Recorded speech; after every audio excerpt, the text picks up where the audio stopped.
Mic check 1 2 1 2. Mic check 1 2 1 2. The content is here, ladies and gentlemen. The content is here. I'm back like I never left.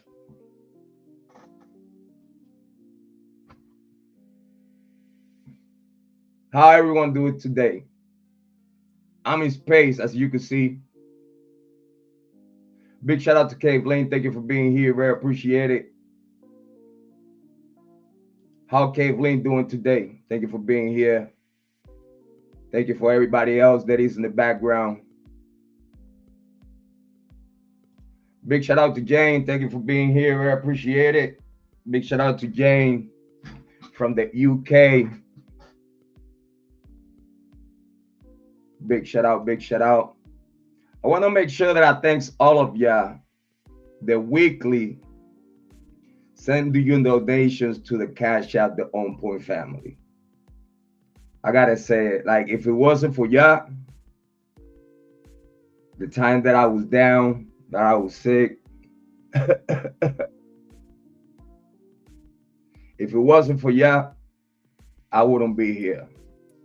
So I want to send a special shout out to everybody that weekly donate to the Cash App, the On Point family.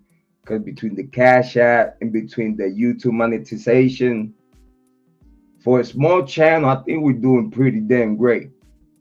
I don't know. I don't know no one else's situation. I know about me. Me, I, myself, and mine. Big shout out to Kiely. Kiely says she great. I want to send also a shout out to everyone that it was waiting. All the member mods and subs, all the new subs. Thank you so much. Thanks to you, we have reached out to 2.25 and going up. We're growing little by little. Slow pace, but steady and ready like fish and spaghetti.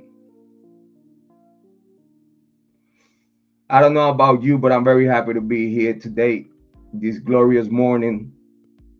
I'm the most gracious, humble, most favorite, host the most, team to the tango, gene to the jangle, Jrod on point.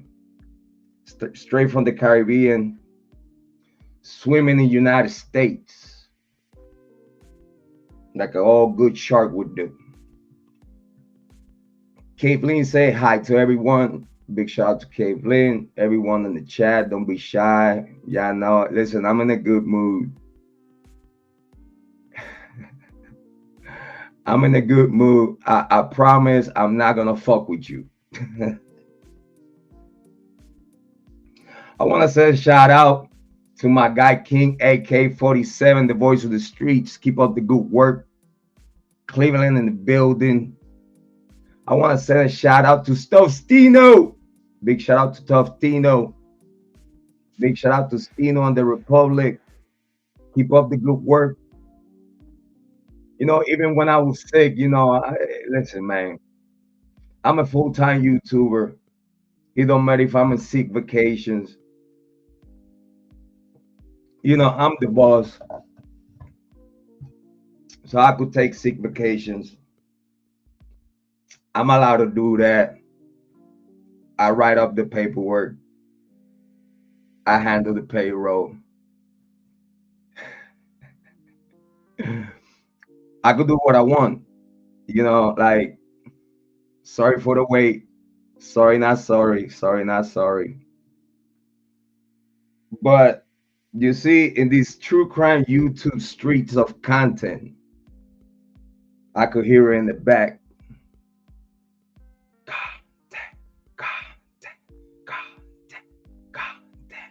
In this YouTube content, street content, just listen. Here in YouTube, you see the realness.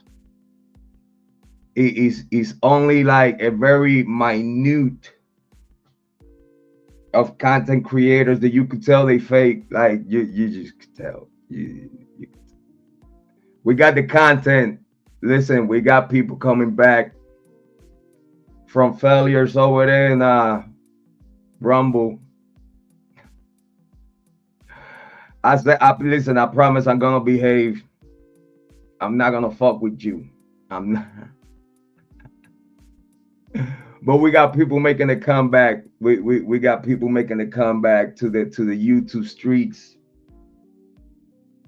They cannot stay away from us. It's okay. Y'all welcome. Listen. Even though we don't agree with you, even though we don't stand for what you stand,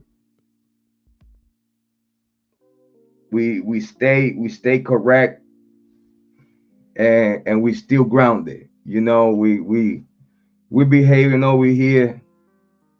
We ain't try to do all that fuckery too much. You know, let's put that to the side for a little bit, just for a little bit. But we got the content. We got the content. People coming back and begging. People coming back and begging. This is some crazy shit, dog. Listen, this is some crazy shit,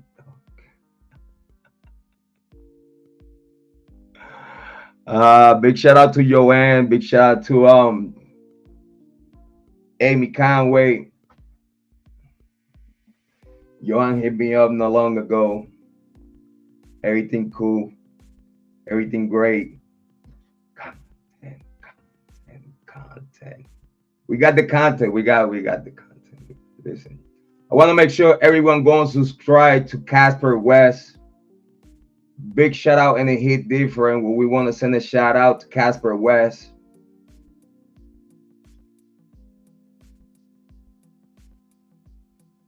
We're gonna be talking about. We're gonna share the content. We're gonna share the content because I like to share content. You see, I like to collaborate. I'm that type of content creator. Make sure y'all go and subscribe to Casper West. You know, it's good to see some content creators that even though we disagree in certain pointers, but the contest, the potency there is some information, is some videos when you're watching on YouTube that they just hit different. It's some content creators like myself that we hit different. Big shout out to FYBJ Main. It hit different. I'm back. Listen. I am the content. I don't need no fancy background because I have a fancy background. Like for real. So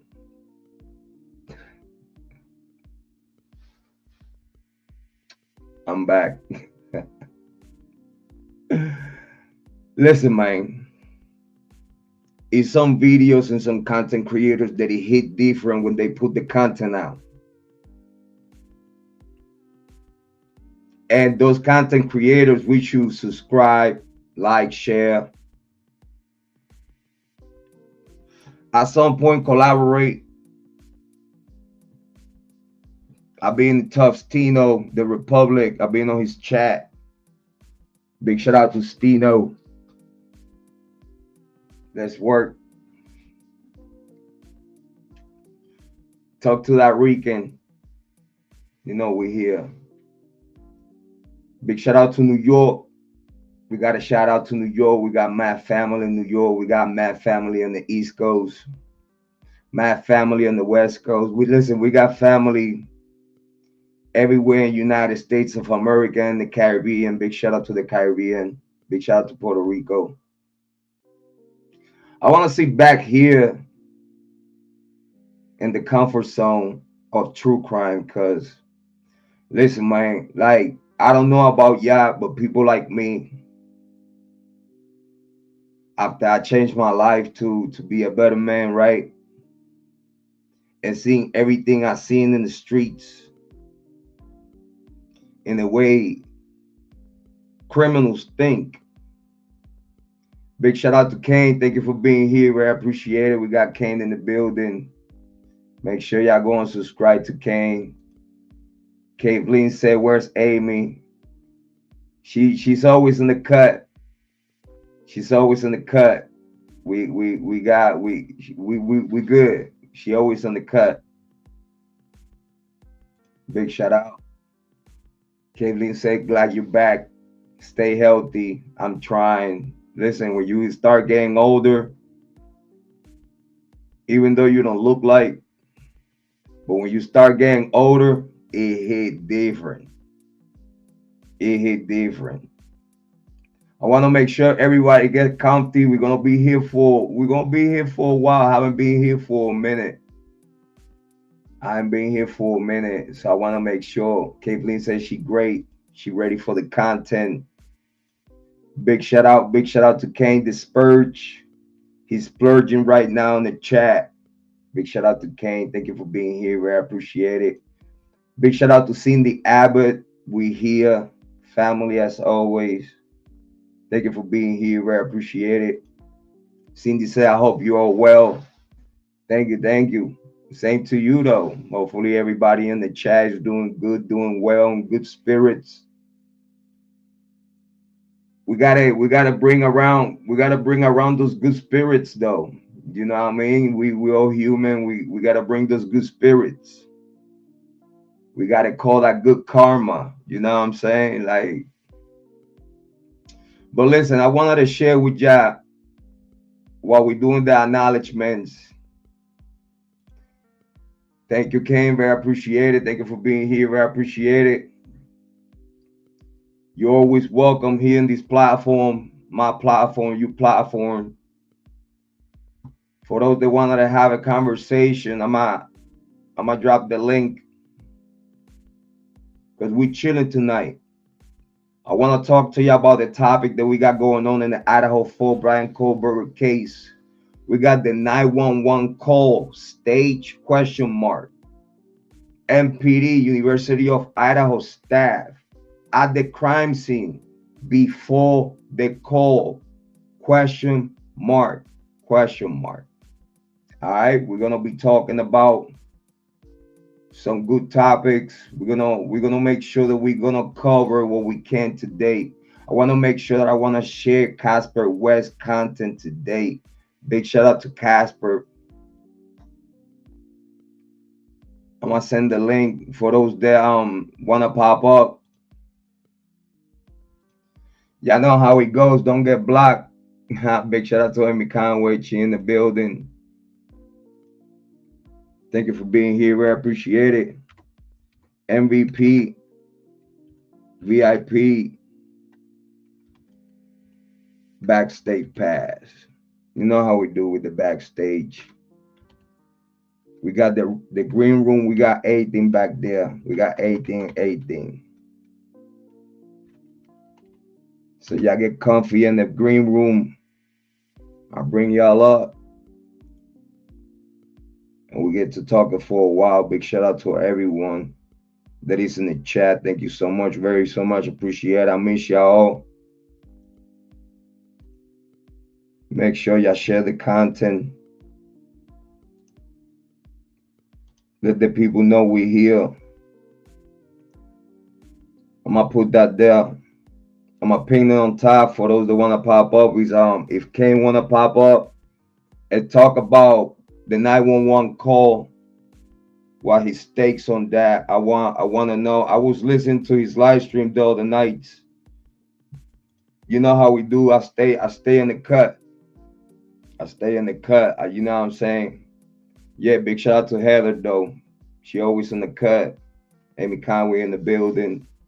Very happy to be here though. We're gonna be talking about Casper West in a little bit. I want to make sure we give him a good promo. He don't need it. He got 10,000 subscribers, but it's always good to look up to each other. Make sure that we share the content and collaborate with those good content creators here in the YouTube true crime streets. So like I was telling you, I wanted to share with you that after I changed my life to be a better man and take care of my family at the same time, I decided to do something better, not just for myself, but for the community, my family and the community, though. Because I've been having many questions, like from the new subscribers, the new people that are coming around, that don't know we've been here for a while. We've been here for a long time. We have collaborated with many content creators.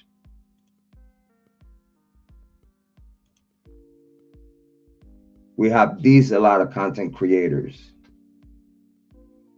But it's all for the content, man. Listen, it's nothing personal here. Like, we could all agree and disagree, and I have tough takes about content creators and whatnot. But since I've changed my life to be a better man, I decided to utilize my talent and the criminal mind that I have learned, self-taught, since very early age. Remember, listen, man, I'm gonna tell you right now, not a lot of people survive in Puerto Rico. Listen, Puerto Rico is beautiful. I love Puerto Rico. I love my family. I love Puerto Rico. But in Puerto Rico, we have a saying that we can cover the sun with our hands. So we got to tell the facts what the fact is. For those that at this day today are almost 50 years old, looking this cute, walk down the streets, slice, spin back, come back, go back home all good. For those that walk to walk, talk to talk, like us, that we still here alive, coming from where we come from, I take my hat off to you. Listen, my respects. And I still got hair, though. I still got hair. You know what I'm saying? I don't got white hair up here. I don't have white hair up here.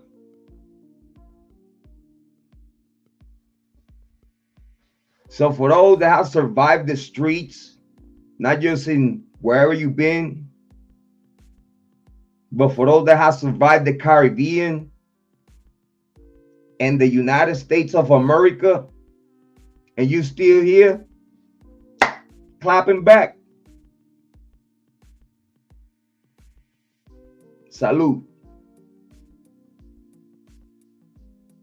Because we still here. So all that talent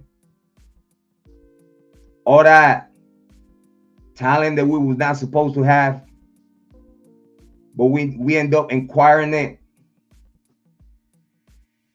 because it was mandatory to survive. All that pain and suffering, all that other shit that people see in the movies and they could only see in the movies. They don't have no idea where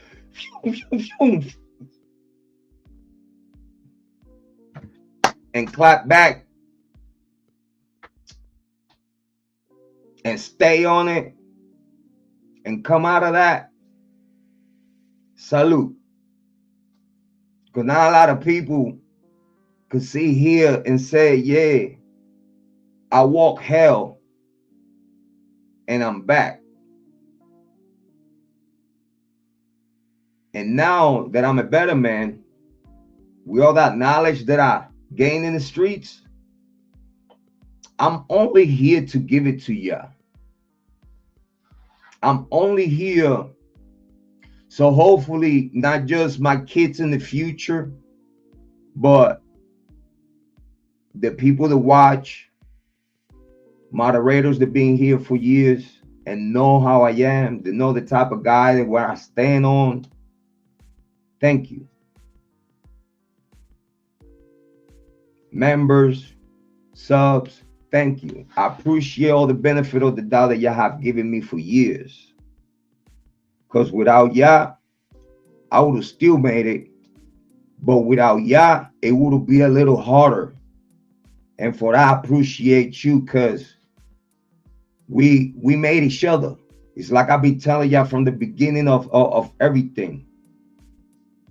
We all humans, and we all connected. Some people that goes over the head. They don't understand that shit. But I'm only here to share with all of you, the people that don't have no idea how a criminal think, especially when that criminal is those people that's supposed to defend and protect our constitutional rights. Y'all know me. I support law enforcement. But I have my own runs and my own interaction with cops, interaction with the state. I have my own experience, and by my own experience, I know the state played dirty.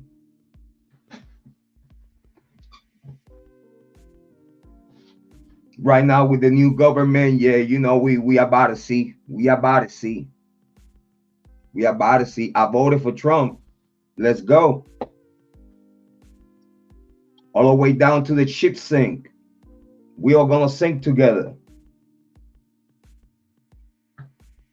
But people don't understand it. For those new subscribers, they just rolling through because the major production and the major promotion that we have gained for free.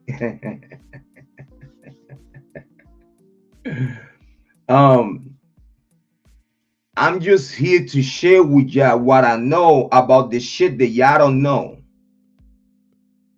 And I'm only here to share what I know, my homework,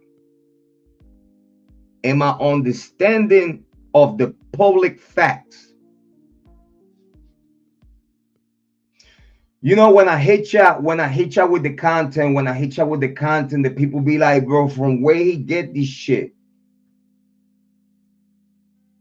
I don't know. It's for you to find out. Because I say, as a super cyber sleuth,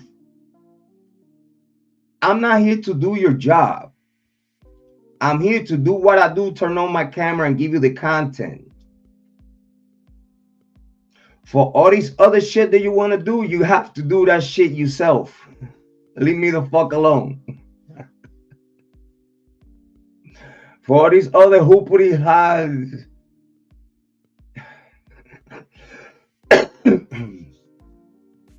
Listen, man, I'm here to help. But I'm not here to hold your hand. I'm not here to hold your hand. I'm not. Listen, we all grown adults here. If you can't understand the words that are coming out of my mouth, it sucks to be you. Because you don't have no idea what the fuck you're missing.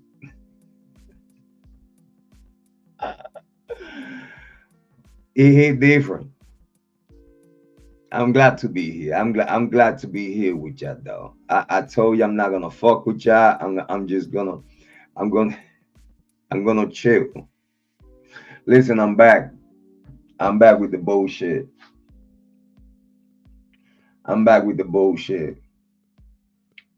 But I just want to share those thoughts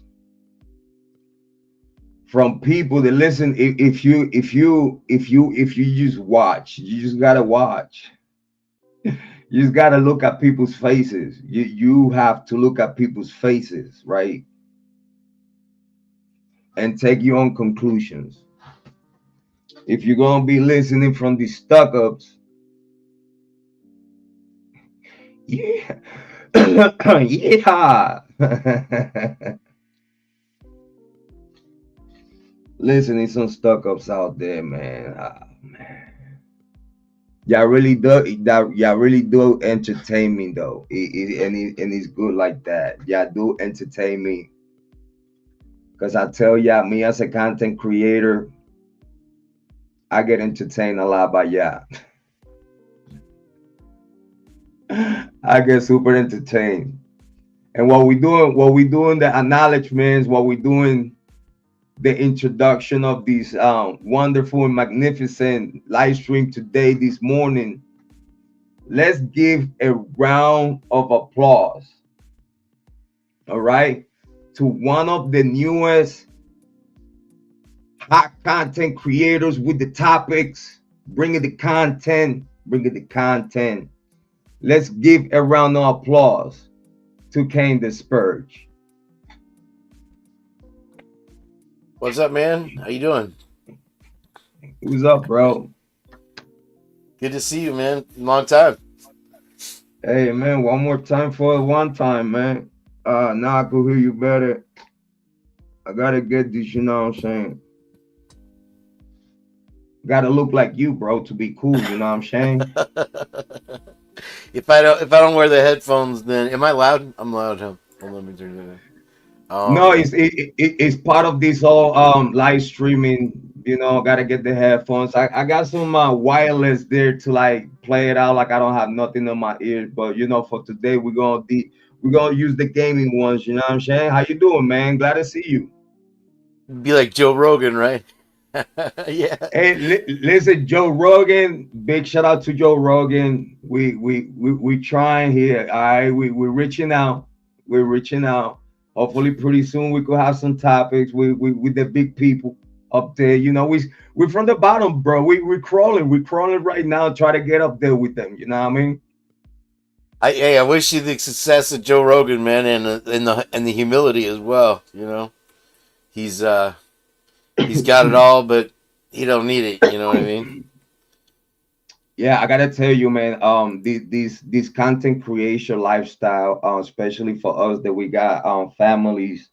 You know, it's tricky though. It's tricky because you know you're the CEO, you supervise everything. You know, you got to make sure that everybody and everything is on point. You know what I mean? So sometimes content creation gets tricky, especially when you know the flu hits you, it give you the bone breaker.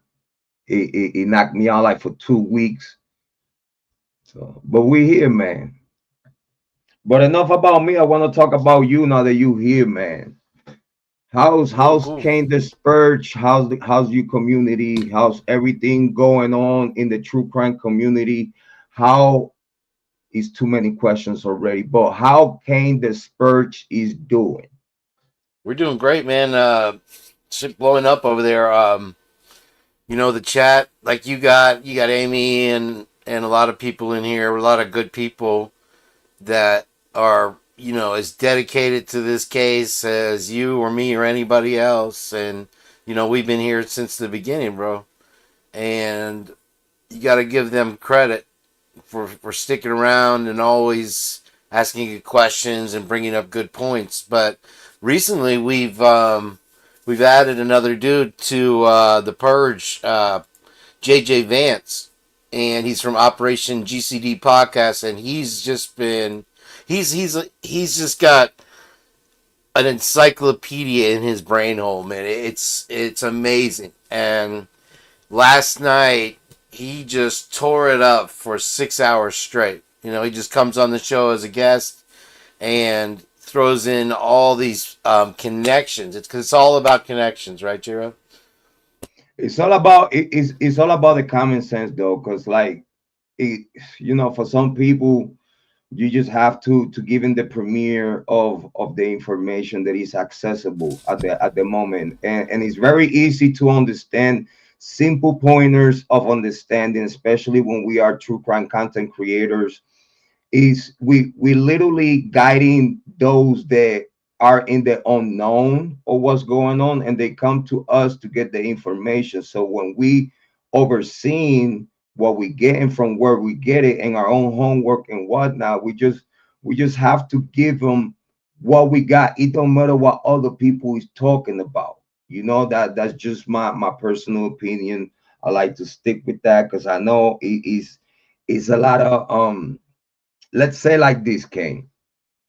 For us that we giving Bryan Kohberger the benefit of the doubt, we are in the hardest position of all. We are on the fire all the time. because the public perception, the public opinion, we haven't not just a lot of higher and bigger content creators than us providing to the people angles that being twisted, not just from legacy media, but we have a big machinery. We have a big connection with the University of Idaho, Hollywood, Paramount. We their fraternities and sororities are the overseers of the health department, education department, Department of Justice in the locality of Idaho. We're talking about the Greek community where these four young adults got slaughtered. Is a very particular community that only a very tippity top of the 1% of the bloodline could only be there, especially residing in that area. As the legacy media spread it out very early, Mm. this is a very particular community that do not want their agenda to be exposed. You're a And wise we all, man, Jrod. And when you talk about common sense, you got to do one thing. You got to look at the beginning of this case, and that is where your answers are. Like we've been talking about the mayor of Moscow, and he did a interview in the beginning there, and he let out a lot of information. This crime of passion, and it's funny what he doesn't say in that interview. They, you know how they'll be talking to the reporter or whatever, and then they cut him off, and you still see him moving. And one of the things that he does is he grabs his wrist. And I feel strongly that the mayor is a big part of why they threw down the gag order. You know what I mean? And because too much of the real information was coming out there. You have Kathy Mabutt and all these people running their mouths, and they're like, "That's it, too much. You got to stop." And so, yeah, I think one of the things a lot of people have talked about is that they were bound. There's gonna be. This is why you have all four of the victims were cremated, right? And so you cannot go back, and in the history of Idaho, these coroners have a record of misrepresenting the autopsies. It's vetted. They actually had to pass a law in legislation to try and weed out the corruption, right? So if now we are 2 years down the road or whatever it is, even now you could go back and you would be able to see on these bodies, if you exhume them or whatever, ligature marks or anything like that that was omitted from these things. So yeah, and you're right. I tell you what though, um, the people that is overseeing this case, they all part of the same community. Very much, man. Very much. We talking about this is very close people to close people to close people politically, socially, locally, on the state, in the whole United States of America, like Sim Mackay's been having the power for so many years. And is Mm-hmm. one of the fraternities that is well connected within not just the military, but within all um Kappa Sigma. I'll say it's a secondary, but as powerful. Um is two fraternities that are in question. And The Alpha sororities, and Lambda Alpha and Alpha Lambda or the sororities, of course, are on the top of the on the top of the order. And if you want to know why, it's because the involvement, and not just the victims, but the rest. That's a sorority house. Well, That's a up till the girls lived there, it was actually a Sigma Chi house. And in the 80s, it was well known drug dealing house, party house for the fraternities. And so it does make you wonder if they just kind of lived there, and that was the the branch of the fraternity house, because you have the fraternity house right next door. Um, but yeah, you're dead on balls accurate, bro. I I'll tell mean, you I that mean, right now. think about it for a second.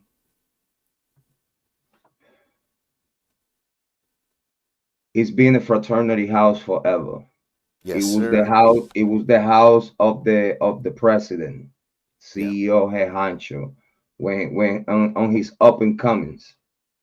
So you could tell that many parties that he rolled there. Then, as it go the bloodline of the fraternity, they've been using that house for their purposes. So when it becomes a sorority house,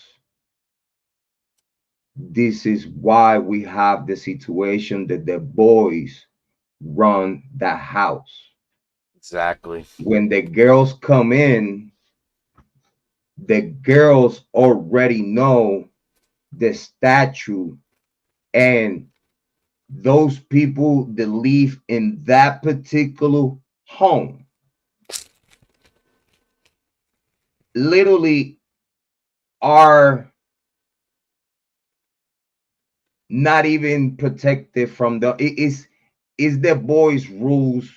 The girls, when the girls become there, the girls are the maids, because is let's just be clear, big shout out to our females that they are empowered. But in the sorority and the fraternity and sorority living, which I spent long time, and at this day today, I still talk to deacons, I still talk to grandmasters, I still talk to people, even here in our locality. This is a college city. This is a Yeah, college city. So we have a Greek row here. We have a Greek community.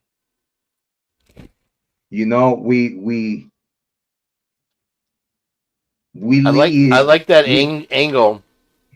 we live Sorry. under the same rules. It don't matter where you at in United States of America or around the world, as long as you have some kind of lineage to the branches, you all live under the same umbrella, the same rules. By gag is nothing that it needs to be written on paper for you to know the unspoken rules if you're ready have brushed elbows with that type of community.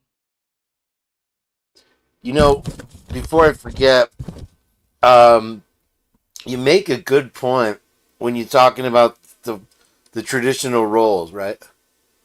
As far as it being a conservative area, and these girls coming from conservative families as well, and that's something I really hadn't considered before, and now you kind of just uh, stirred my brain up a little bit.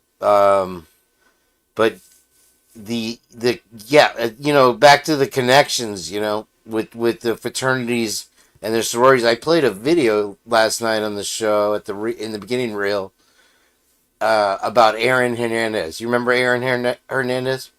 Yes. He played football at the University of Florida, and I came across this little short video. The Gators here in Gainesville, and before he was a football player for the Patriots, he got in a fight in a bar in Gainesville, and he knocked out the bartender so bad that he like busted his eardrum, and really over $12. This stupid fight, with this wild, out of control kid from the streets. Now, he was a part of the University of Florida program. So the people that were doing the documentary, looking back, said, yeah, at that time, he was, they contacted the word fixer. They used the word fixer for the lawyer. And he made it go away. And so in this case, you have exactly the same modus operandi, so to speak. You feel me? And so it was just very verifying, I guess, it's vindicating to hear it. That it's, I mean, goes on forever. You remember the Timmy Reed case at Idaho, where the student was beaten up by the football players, and they never prosecuted it. They never even released the names of anyone involved. There was 50 people involved, and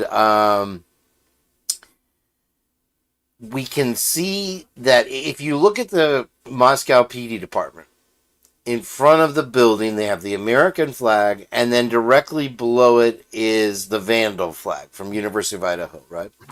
Yep. And so you know where their loyalties lie, and you know who's in charge.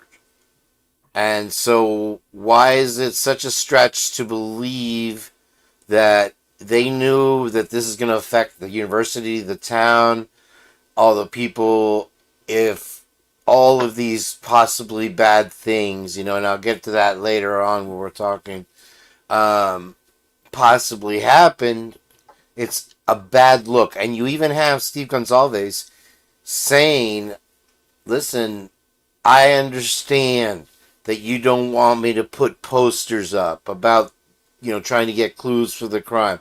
I understand that you want to keep enrollment up. I understand that that's going to affect the unit. Listen, Jrod, if this is my daughter, I don't understand shit, and I'm going to do everything for justice. If she is harmed in any fucking way, fuck the school. You know what I mean? Kids go to bed. Sorry, but it's it's blatantly obvious, and it comes back to exactly what you said. Common sense, my brother. For 1 second, no one would thought that the same people that committed the crime is the same people that is going to investigate it. And I'm not saying the law enforcement did it, but what I'm saying is the law enforcement is investigating itself. Why? Because they all link to the University of Idaho. They all own allegiance to the program. No one is bigger than the program. No. Those youngins that have died for years, that have brushed under the table, Mm-hmm. Mm-hmm. they only have give their own community the perception that that could happen to themselves any given time. And they have this community under pressure because the people in power is the same people that is oppressing them, allowing the youngins to not just kill youngins, but do other things like bringing drugs, bring the criminality, and then brush it under the table for their own profit. Because when you sell drugs to these young kids in college, it's a larger revenue because then now we having everyone that actually control the input of the drugs. Because you're not gonna tell me that in that one particular community. Listen, you could be living on a blood set. You could be living on the blood of Crip set hood. This hood, Wow. this hood is their hood. It's the Greek community hood. It's the University of Idaho. The Vandals is the bigger gang in the whole, let's say, state. Claro que sí. Claro que sí. And But then we're talking about that these same vandals are infiltrated without shotting one shot. The Department of Justice, the Department of Education, and the Department of Health. They invaded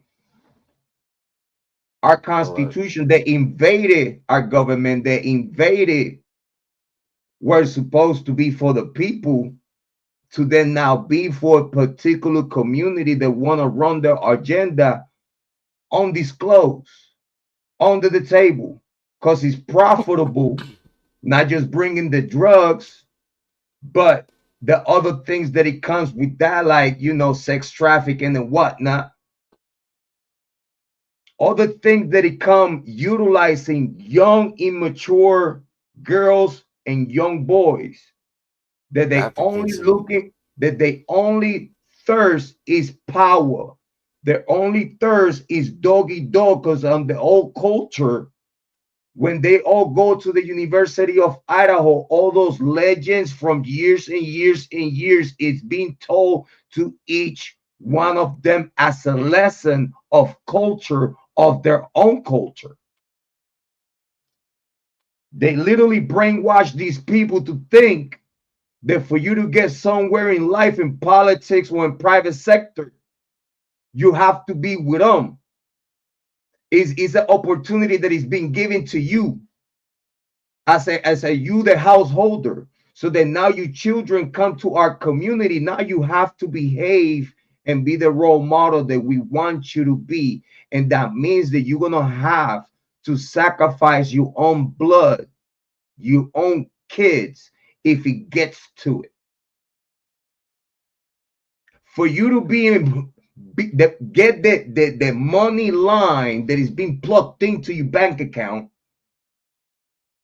for you to be in a position now, let's say a victim, a parent of a victim, now you're a celebrity because you did shut the fuck up. Now we have you on news stations. Now we have you in documentaries.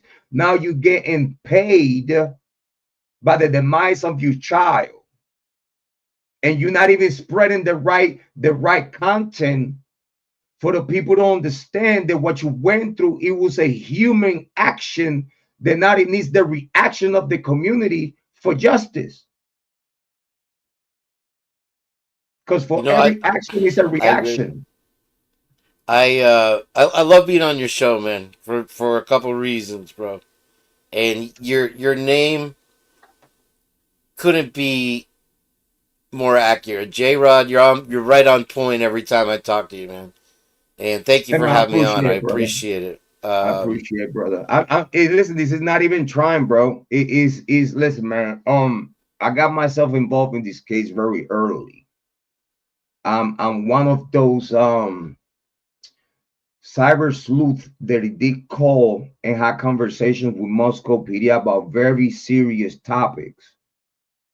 It got to the point that I got so close to the fire that now the only parent that he was actually looking for help, which it was Kara, reach out to me because she saw that what I was bringing in this line, it was coming from the source of all.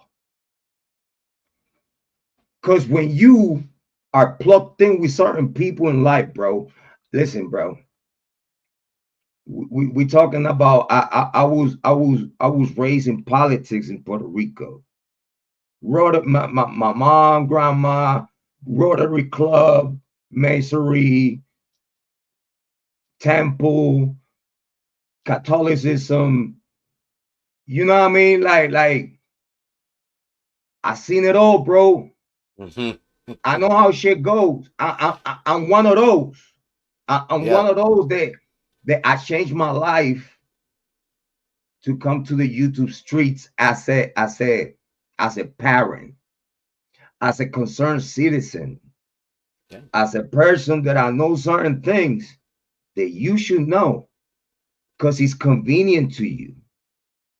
Not just for your own mental, because it's things that I talk here to people that they tell me, bro, I've been feeling the same way for years.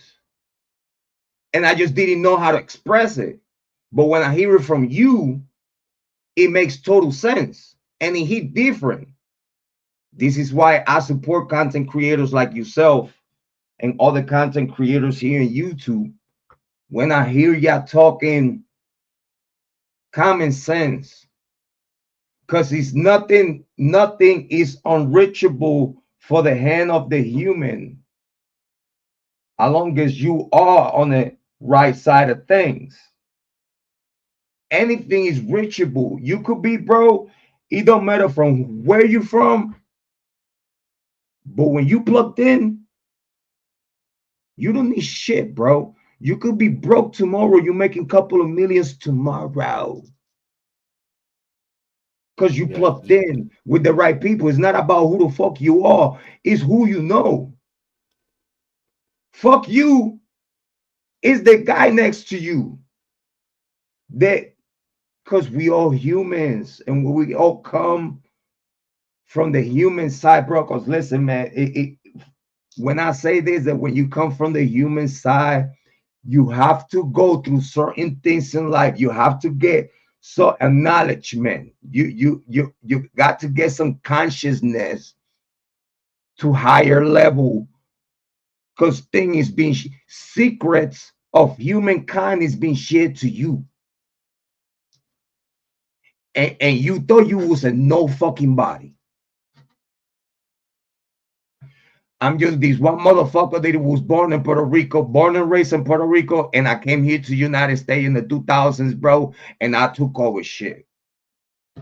I'm come from Puerto Rico, and I came to the United States to take over shit and do what the fuck I want. Yeah, man. It's a place where you know, in the island, you talk about the islands, and my mother is from the Antilles, she's from Aruba. And when you talk about politics and what you see isn't always what you get. Like with Puerto Rico, it's a beautiful country, surrounded by water, vacation there, and all that. And so many of the people go there and they never know. Maybe they lose their wallet or something, and oh, you Bro, know, listen, whatever. man. Puerto Rico is the island of death. And it's been It, known as the island of death for years, bro. And it's a reason for that, bro. It's corruption all the way from the top. You know how many governors is being we have to kick the fuck out. The people have to literally kick the fuck out at the local White House, kick the fuck sure. out. It You know makes how it many tough, man. It makes it tough because you already have issues that you're hoping, you're putting all your faith in these people solving, and then they stab you in the back. And so now, not only are the say gangs or poverty or people don't eat, it's stupid. It is absolutely insane to me that there's you voted people for in these this people. world and these countries where there's so much food that can't even eat or feed their kids. You know, regardless of whether you're working, whatever the reason, there's so much food, dude, and we throw away, you know, a country's worth of food a day. You know, so yeah, that's that. Go on. I'm sorry, I didn't mean to interrupt you, but I want to get to No, that. you good though. Listen, man. I have gotten to know a lot of things that I just want to share with people. I know. Listen, and like I've been telling people from the very beginning, I had to fight 2 years and a half of my life against the state to be found to get a dismissal after 2 years and a half, bro. 2 years In and the, a half. Try to take me to in the United superior. States. Yeah. Try to take me to superior. You know, I'm Mm-hmm. chocolate up, hands and feet, and all that other shit. Never got to superior. The state had to eat the case. So And you it's like, come from you have experience in the justice system, and you know yeah, how bro. fucked up it is, man. It's disgusting. It Listen, man, and I'm gonna put it like this though. I'm sorry to interrupt you, right? no, you're good. When you my grandmother always told me, gain you fame and go to bed. Go to bed. Gain you fame and go to bed. Mm-hmm.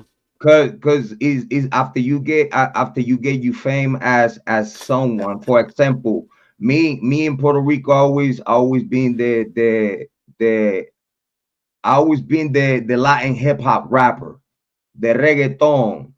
I'm the guy in the parties. I'm the guy in the club. I'm the guy at the street races. I'm the guy at the movie sets. I'm the guy in places, hotels, yachts. I'm the guy in Puerto Rico. I'm the guy elbowing with superstars like Daddy Yankee, Baby Rata, Gringo, Don Omar, like celebrities in the reggaeton and in Latin America and the world. Yeah, You no, know, it's easy when you collaborating live with in there leaders. and people want to come there and they want to party and they want to have a good time, and it's amazing the associations you can make down there. But the thing I was getting to is, there's so much food. Nobody should be starving. And the way I look at it is, in America, there's like 350 million people, right? And out of those 350 people, 50 million people, you have what I would call 349 million sheep that really can't think for themselves. They go to work every day and then they die and their kids say, and it's a cycle. Now you have a million people, let's say, that are kind of woke up to the whole game, and they are a portion of them here. Um, I forgot where I was going with this now, but the the thing I'll get back to. I remember in a second. No, go ahead, bro. You're good. You're good. It's your show, bro. We're here to share. That yeah, okay. So out of those 350 million people, you have a even smaller of that million that are actually active, and that's what you see in your Cindy Abbotts and your Amy Conways and your Meg Pease and your Heather Fitzgerald that are here like you since the beginning and hungry to solve it, not because they want to be a famous web sleuth. It's because they want the world to be safe for their kid. They want to believe that there's hope that we can fight this fucked up system. Bro, is that bigger problem there than what people see? And here's the thing, bro. I say all that shit about my resume, and it's just more like for the new subscribers because I have been getting a lot of new subscribers and they don't know nothing about us and whatnot. And I feel responsible to guide them to get in tune quick and what they need to get in tune. And I say that about my background because I want people to understand at this day today as a stand as a man and as a father, The as a father, yeah, especially. householder. I seen the problems within all. We're talking about government, we're talking about the politics and the streets and the government and everything that it has to do with this machinery to make underground money because it's a lot of underground money that the states don't see. And that underground money is what it keeps the local governments, the states, and everything flowing because it's not enough money in the legal way to keep up with commercial shit. You know what I mean? Like let's put it like this, and I'll make it clear for people. Right now is guys, and I'm gonna talk about myself back in the days. Back in the days, sitting at my house, I was getting bags of $150,000 a day. Just sitting at my house, getting my hair cut and shit, just falling back, chilling. So that money, it was going everywhere around the locality because I was spending money. So we're talking about the hustlers all over United States of America. They are the people that are influencing the economy, let's say in the whole world. Because the regular people that work a 9 to 5 and whatnot and live struggling and stuff like that, it's hard for them to go by. People that have not lived, again, sitting back in your house, getting your haircut, playing Call of Duty, and getting Yeah. bags in your feet of No, 150K a day. exactly. Sure, sure, sure, sure. You You know have what your I own mean? problems to think about. You have your own life. You know, your kid was bad at school today, and then you're not gonna get wrapped up in stories. And coming into this, dude, I think we kind of have a that what I like about being here, dude, is because you are one of the few people like I'm very good friends, Twiz and Heather and Jen at Criminal Confidential. But we don't get together in a boardroom and say this is what we're seeing, this is our impression, this is what I think, this is what you think, whatever. But somehow when we come together on broadcasts like this, we see the same picture and we're able to express it. Um, and It's all about to unlock. It's all about to unlock your thoughts. I'm gonna put it like this: the life that I have lived is not the life that you have lived. So you have your own unique point of view of what you're seeing and the information that you're getting. oh yeah, We all have a particular imprint of this case, for example. So due to the experience that you have as a person, at least me, I cannot speak for no one but myself when I speak here and I talk about my common sense. Again, it's a lot of people that subscribe to you and your content because they took the time to listen to you, let's say for 5 minutes. If in those 5 minutes you wasted their time, they're not gonna come back because they already know what's up with you. So if you come here to YouTube to talk to people about all these fabricated crazy narrative from the legacy media, and then you put together that a content creator like myself, that I'm coming from the Kiely Rodni case, that people already have seen me bring product to the true crime community, that people already have seen that the product that I brought, the content that I brought to the screen got results. They already seen from the very top of the Kiely Rodni case. I told them the players, I told them exactly how shit went down, and it was easy to me. You know why? Because when I started in the Kiely Rodni case, I already contacted Nevada County Sheriff, and before I contacted Nevada County Sheriff, I'm contacting my own people in the West Coast. I have family, bro. I have family in the whole United States of America, bro. You know what I'm saying? I have friends. I have people that owe me favors, bro. I got people all over the United States that owe me money. What are you talking about? You know what I'm saying? I don't owe you any money, do I? No, you're cool, bro. But so when I grab my phone and I make certain phone calls, things are gonna move faster than for any other regular person that don't know nothing or don't know how to go by things. You know what I'm saying? Sure. So when I got the simple, very, very, as a matter of fact, information that I got about the Kiely Rodni case, I share it with the authorities. By the time I share it with the authorities, that I then through conversations, multiple conversations with them, I realized that they holding out. They holding out.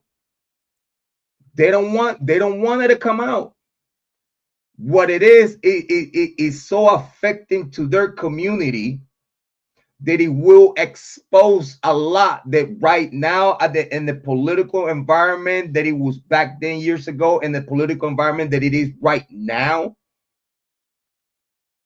At this day today, that case still open because the FBI had to take of Nevada County Sheriff, because then now they got to play big politics. Now they got to talk to representatives. Now they got to talk to senators. Now they got to talk to people that are the top, because Now the they got to people answer involved. for their work. Listen, probably in that case, I am sure without attention that it got being drawn to it, they would have been more than happy to push that through, right? As They usual, will be it's happy to business as resolve. usual. they would be happy to resolve it. So like that, they show the community that they proactive against crime, even within, and it's good for tourism. It is good for commercial. It's good The for the statistics, man. The real statistics. realtors, realtor, the sales of houses and stuff in the area, because then now you feel the authorities have you safe. But then now What bigger institution do you have in Nevada than tourism? If you're going to affect that, then you have problems, man. It's the money. people Follow the the people money. gonna get Everybody scared. says it, you know. The people gonna get scared. They don't want to be around because they don't trust the locals, because the locals are a little culty. Listen, the same thing with the Kiely Rodni case. It's the same thing. It's the same thing. And Because the it's people, ditto across the country. Exactly. I keep the saying people, that this is a fist fight in the nuclear war that I've only honestly discovered it in just this case coming in. I wasn't a true crimer. I played guitar and surfing and whatever my whole life. And I lived in San Diego when the OJ thing was happening and the riots and all that shit. Um, and I followed stuff and watched court cases and I see how the system works, and I didn't realize how it doesn't matter to them whether it's the guy or not. It's all about that V. It's all about getting the victory, right? And so they'll offer some innocent guy a plea deal just to get this thing resolved on both parts. Now this guy's like, okay, great. I don't have to worry about going to the death penalty or going to the life in prison. And I can get out now and I'll just take this and move on with my life. And the prosecution's like, okay, next case. like if you think about it, right, when people in power is involved, let's say for example, not let's forget about the people in power. Family members of the people in power, youngins of the people in power committing crimes, and the people in power brushing it under the rug like any other parent would have done because they have the power to do so. You know what I mean? The same thing in the Kiely Rodni case. The majority of the people that he was in that party, when that car went inside of the water, the majority was adults, youngins from fraternities and sororities that they came from college and break to participate, like Sammy Smith and many others, that they were already in college coming down to the party to hang out with minors and shit. You know what I mean? So by the time the body went in the water, we got adults, we got young adults, and we got minors all participating, witnessing the death of Kiely Rodni. And all lying, right? All lying. And all connected with the Department of Justice or federal contracts and shit like that, lawyer firms and shit like that. You know what I mean? So as long as they all connected, they create a narrative. They go with that narrative, and the only thing that it could flip that narrative if it's something on top click against them, and then the shit goes down the toilet. They now from the top, for example, right now the FBI got that case. Literally, like I've been telling people, they only negotiating because this case is that the Kiely Rodni case is so slappy that they know it has to get resolved at some point. It's all negotiation with the participants to smack them over the wrist with something. The negotiating was going to be the slap on the wrist.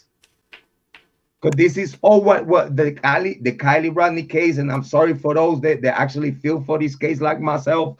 The Kiely Rodni case is going to be a slap on the wrist when it goes down to it. And if you ask me, we're not even going to know about it. That's right, man. The real on federal. stories have a way of hiding. It's going to be on federal because it's the FBI. It's minors involved. That case will never be open to the public because it's minors involved. It's gonna be a Uh-huh. slap of the wrist, close the books. It's not even gonna be. It's not even gonna be a announcement by the legacy media, bro. They're gonna ignore that shit, roll it up. They probably mention on the 30-second shit. Oh yeah, the Kiely Rodni case. Someone over browse it and just keep Yeah. moving on with it, bro. And But what a that's not gonna. relief, right, for them, because now they've been able to do exactly what they wanted: is keep this shit on the hush Longer in hush, this shit, so do like what that, the they people. want. Yeah, so like the other people forget about it, bro. So by the time that the news hit about how it was resolved, it's gonna be a lot of people that is gonna be already away from the topic. It's gonna be people like me and others that they're gonna talk about it at the end of all. But it's literally, if you ask me, it's not gonna be worth it because you know in the back of your head that it's not justice. You know what I mean? They're very good at creating distractions, Jrod, also as well. So The same that's thing one with thing the that same it's a thing with the machine, Idaho man. Fall. The same It's a thing with the machine. Idaho Fall, bro. Think about it. What was happening in the Idaho Fall right now? They bring in the legacy media is bringing now the 911 call that we was all doubting to even come out because we knew it was about to be this bad.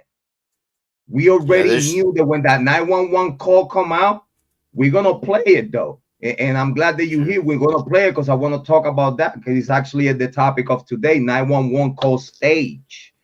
guess what MPD though? You might not University of have Idaho heard. staff, MPD University of Idaho staff at the crime scene before the call. This is the whole purpose of the 7 to 8 hours before the call. Because it was all a preparation of narrative of how we're gonna guide this thing away from the reality of what the fuck just happened. I have to agree, brother. I have to agree 100%. And I don't know if you heard or not, but Miss Potts was talking about the before you play the 911 call. Now remember, there's still stuff in the text messages. There's still stuff in this call. There's still stuff on every document that's still redacted. But remember, today, Ms. Potts says that the unredacted version of the PCA was released. So I'm very excited to look at that later. I just woke up from a nap. I saw you were on. I popped in. Thank you for having me. So I'm looking forward to looking at that. That'll be Yeah, interesting. But yeah, I tell you what, Kane. I wanna highlight one part of the call, and we're gonna listen to it because I like to share this with you and get back to the heat of the topic. Um, man, from the very top though, we know that when we call 911, was the first thing they ask you, medical, what's your medical what? emergency? What's your Yeah, emergency? right. And So the for the call that it was being put in question right now, right? That call is for a pass out roommate. that's So the it's medical. statistic of it too. Remember that. So it's understood, right? Because he is being the person is asking questions and everything, right? Mm-hmm. And everything indicate that it's a pass out roommate. They were drunk the early morning, and then I don't know where it was like somebody told her, oh, it was a guy in the house last night. Yeah, Um, clearly the prepared tale comes to the table and serves itself for dinner, man. In this call, in my opinion, now a lot of people, Jrod, are of the opinion that the call was not initiated in this house, and I'll give you a couple quick reasons why I agree.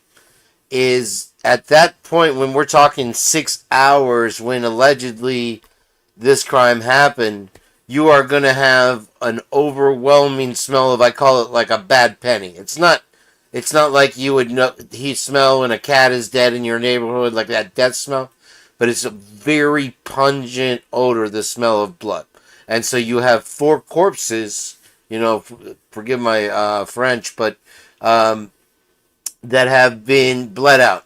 We have blood coming out the foundation of the house. It's everywhere. This is the most awful crime scene that any of these police have ever seen. They have PTSD. The coroner is shocked. And so you're going to tell me that they're sitting there Snapchat. They're sitting there doing Yik Yak and Indeed. And now you remember, you can do chats in these Instagram and Snapchat, but Snapchat, Instagram, both are picture based.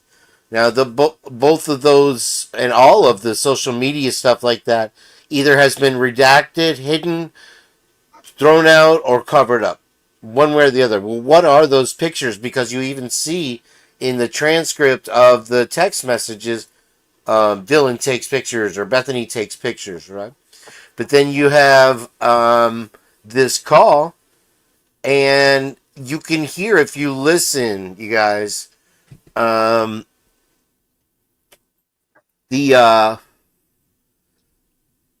there is it. I noticed it myself when Jeff H did a cleanup of the audio with it. Is when Hunter Johnson goes in supposedly into the house to look at the bodies, and he says, "Get out, get out."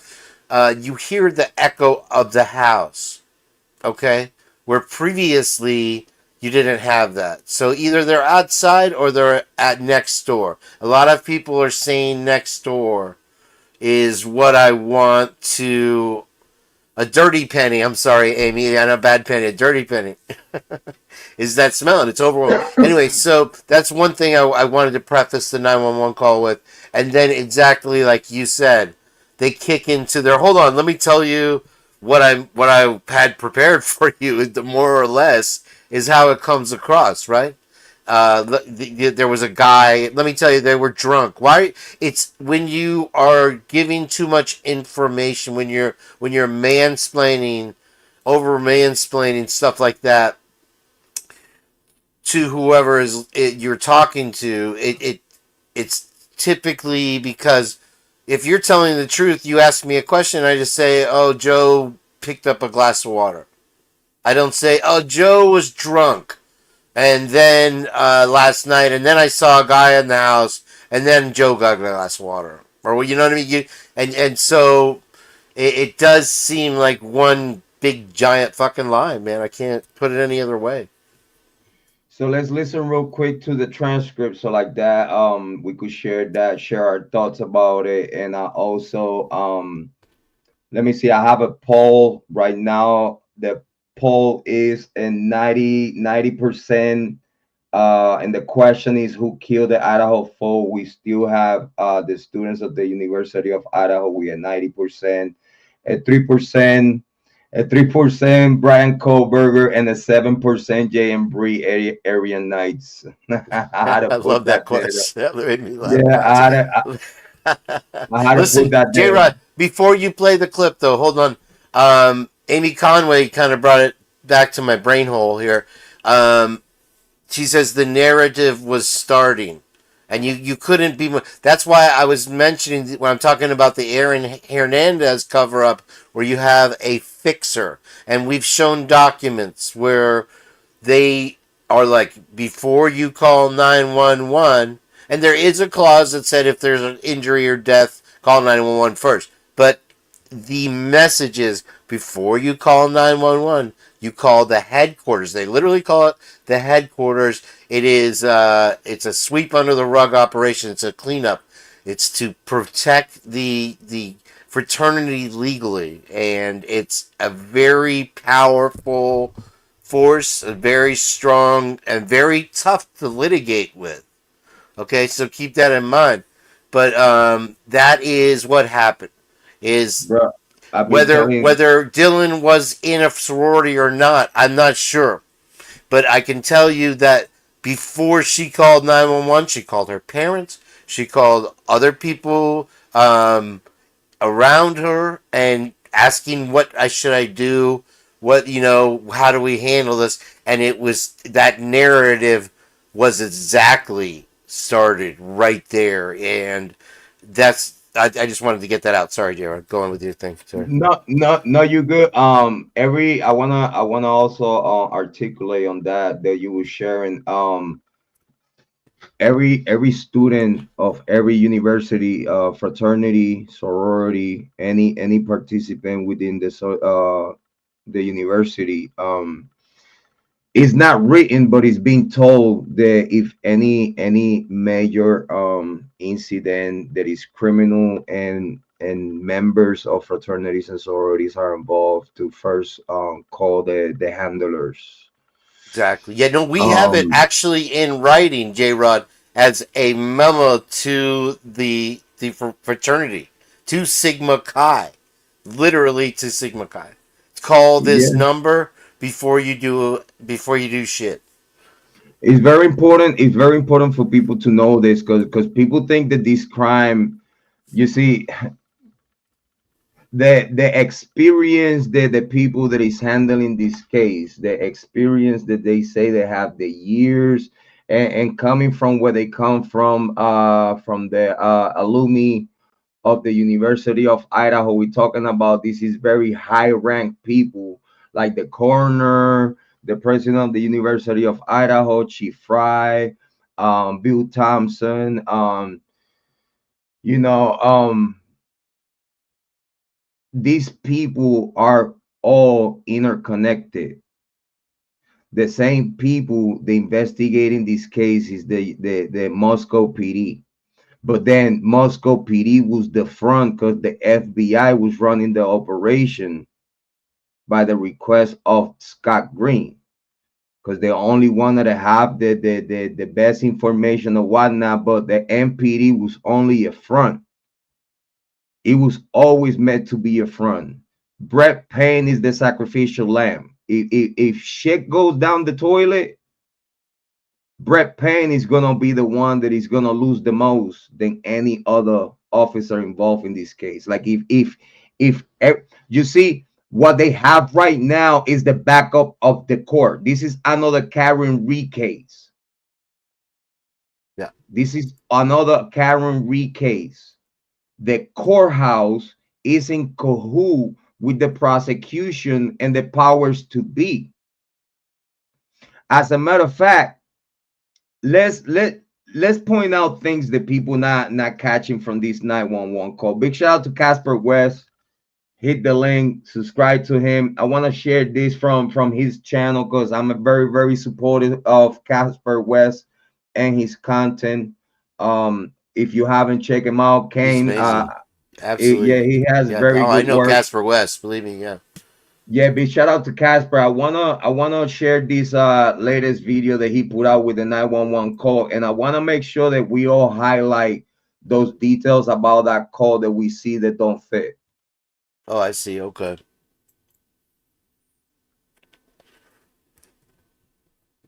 That's not what it's for the warrant break. November 13th. And the other picture about Dylan, when they were taking Dylan with them, they were supposed to have inventory and search her book bag. Yeah. All that shit, if it's not redacted, they have to have it somewhere. Because for her to take anything out of a crime scene, they have to literally look into her book bag, okay, Mm-hmm. and write down what she brought in that book bag with her out of that house. That's a good point, man. She could have took anything out that house in that book bag if she was not searched. It because it's mandatory for the cops that for her to take anything that, even though it is her property, but everything and anything inside the house was supposed to be froze in time. I want to make sure that everyone understand that at this day today, the house, the bodies of the victims were supposed to be froze in time until the conclusion of this case. Buenas suertes. Buenas suertes, man. Because they went and got a warm body. They didn't care how they got the warm body. And we're gonna throw everything at him. We're gonna make it look sloppy. We're gonna make it look so bad that we're gonna make him look so bad that he would like to cop out to it just to save his life and probably see a daylight one day. When he already knows fully well that the data will show that it wasn't even at the house at the time. He was in Lewiston. That's the other thing. This is the problem. I don't know if before we play the video, the body was cremated without the permission of the parents. That's a fact. Well, it's interesting. That's an interesting fact because all 4 bodies were cremated. That is unusual. Kara told me that they cremated Santa without her permission. Wow. So if they did that to Kara, they did it to all of them. Because if you ask me, they all got children still stuck in the same shit. And what? You risking to lose another kid? The Goncalves risking to lose his son. They're still on the shit. The Chappins are gonna not they willing to lose the twins, the now twins? Are they willing to, now that they lose Ethan, are they willing to lose another one? Because they already know it could happen. That's exactly where I was going, bro. They could lose another one of the children. Because they all in. The Cronotos, the dad, her sister stealing the shit. Are they willing to lose?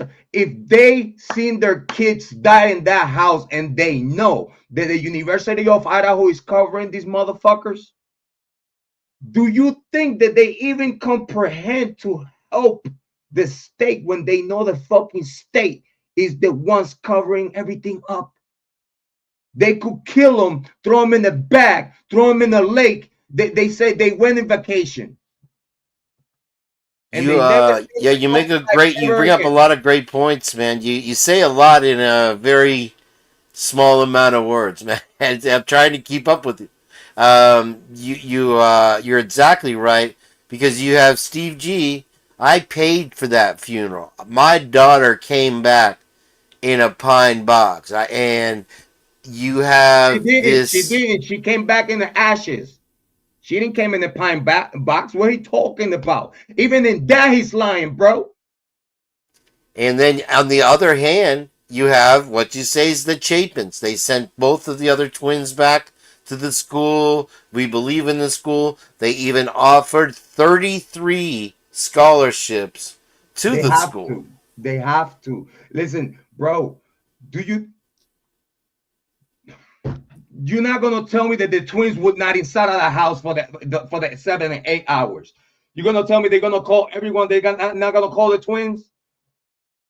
I think that's yeah. How are you gonna tell me that in the O.J. Simpson case it was only 2 bodies and it was blood all the way into O.J. Simpson's driveway, miles away? But then now we have 4 bodies. Oh, we found a shoe print. We found a shoe print in front of Dylan's room because we black lighted, because we had to spray it and we had to black light it, and we found a shoe print, a bloody shoe print. So what people talk about that they did not clean between the rooms? What people talk about that they did not clean the way out the back door? Why would you clean up for a stranger? My point. Exactly. How we gonna talk about it's a Kohberger when he? So if Kohberger, so right after Kohberger left, everybody tried to cover for him. Shut the man, come on, bro. How old we are? How old we are, bro? I'm almost in my 50s, bro. I got almost 10 kids, bro. I'm trying to make more too with my wife.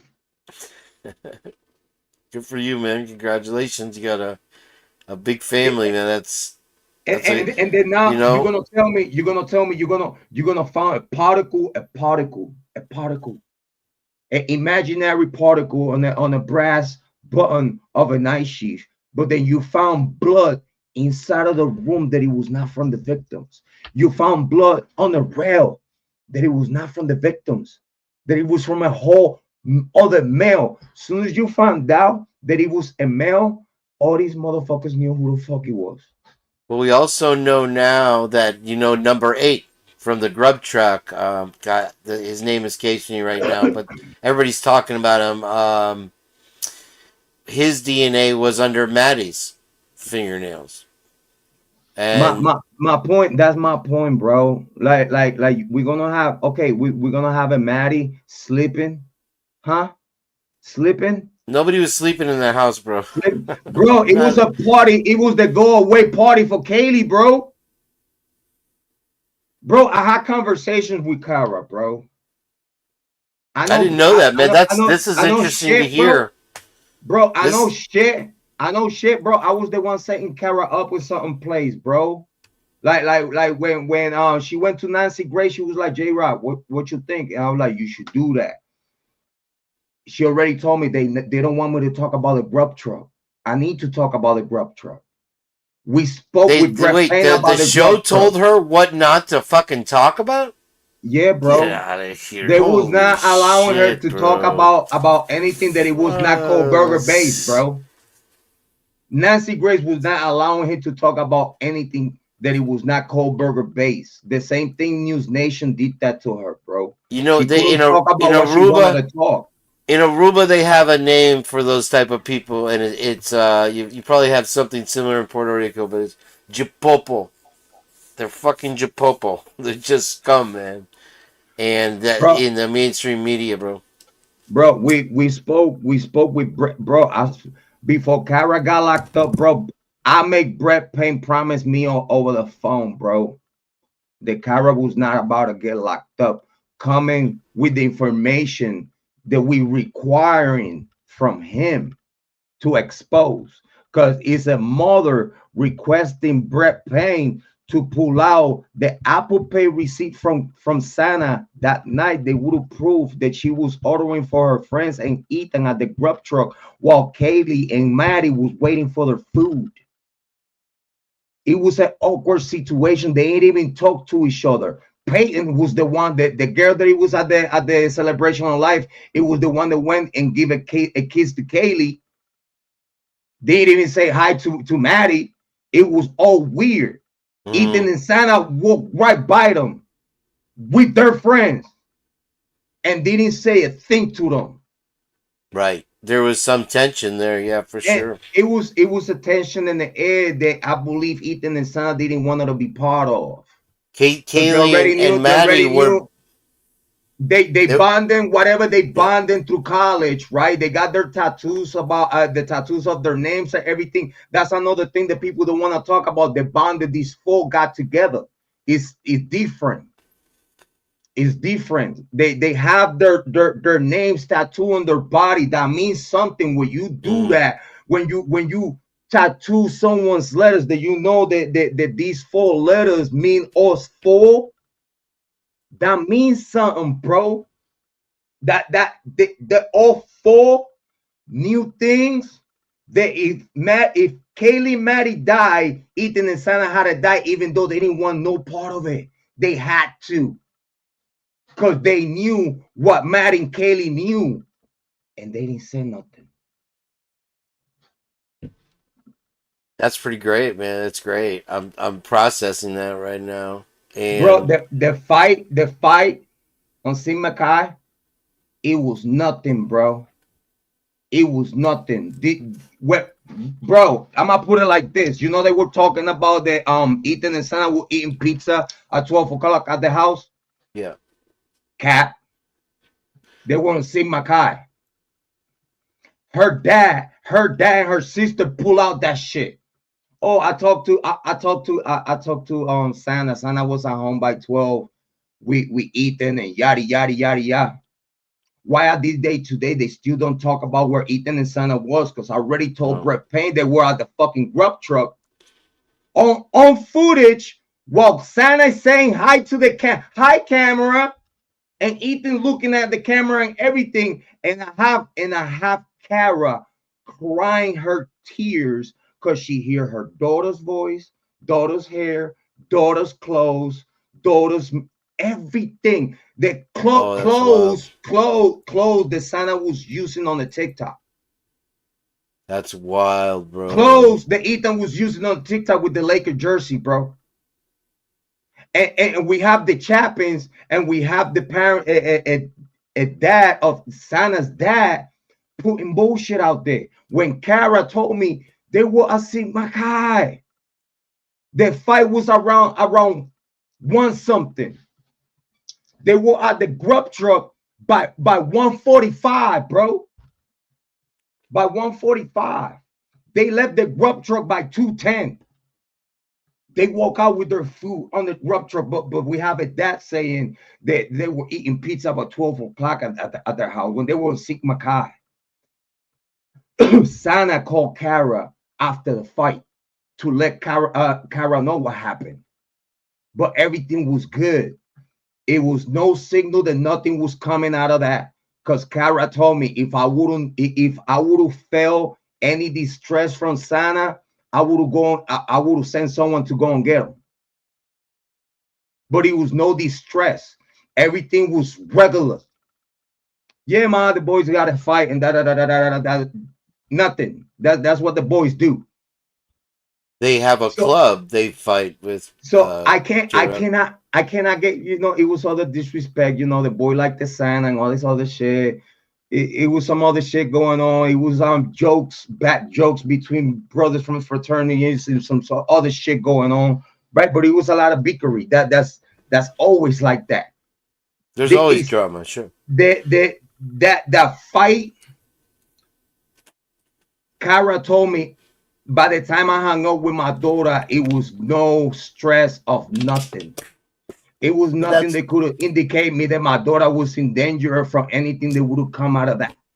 But listen. Let me stop you there real quick, because you make a good point. It was business as usual, and what you have with the way they approached this investigation and the way they decided to prosecute Bryan Kohberger was business as usual, as we were talking about earlier with the justice system. And this is why halfway through the hearings in Moscow, you have Bill Thompson shooting steam out his ears and screwing himself with his own story and his own words, saying, you knew that was a lie. You knew that was a lie about the poll that they were calling people with. Have you read, seen, or heard about him stalking? You knew that was a lie. The guy who's like, I did?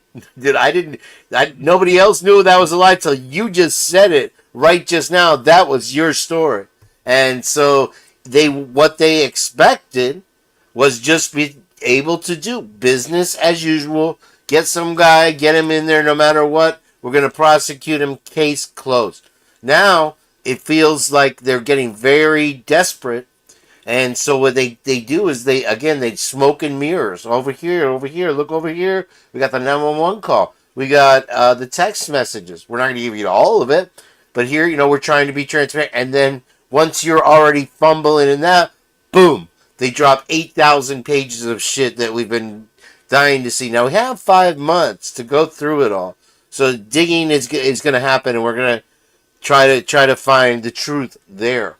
But that's where the surprise is. They're like, oh, fuck, move the trial, do whatever we can, to keep this. And the pressure, in my opinion, is coming from the district attorney, the Nye and the other guy. And they are pit bulls with this weak ass nothing burger case against Bryan Kohberger, and that pressure's coming from above them.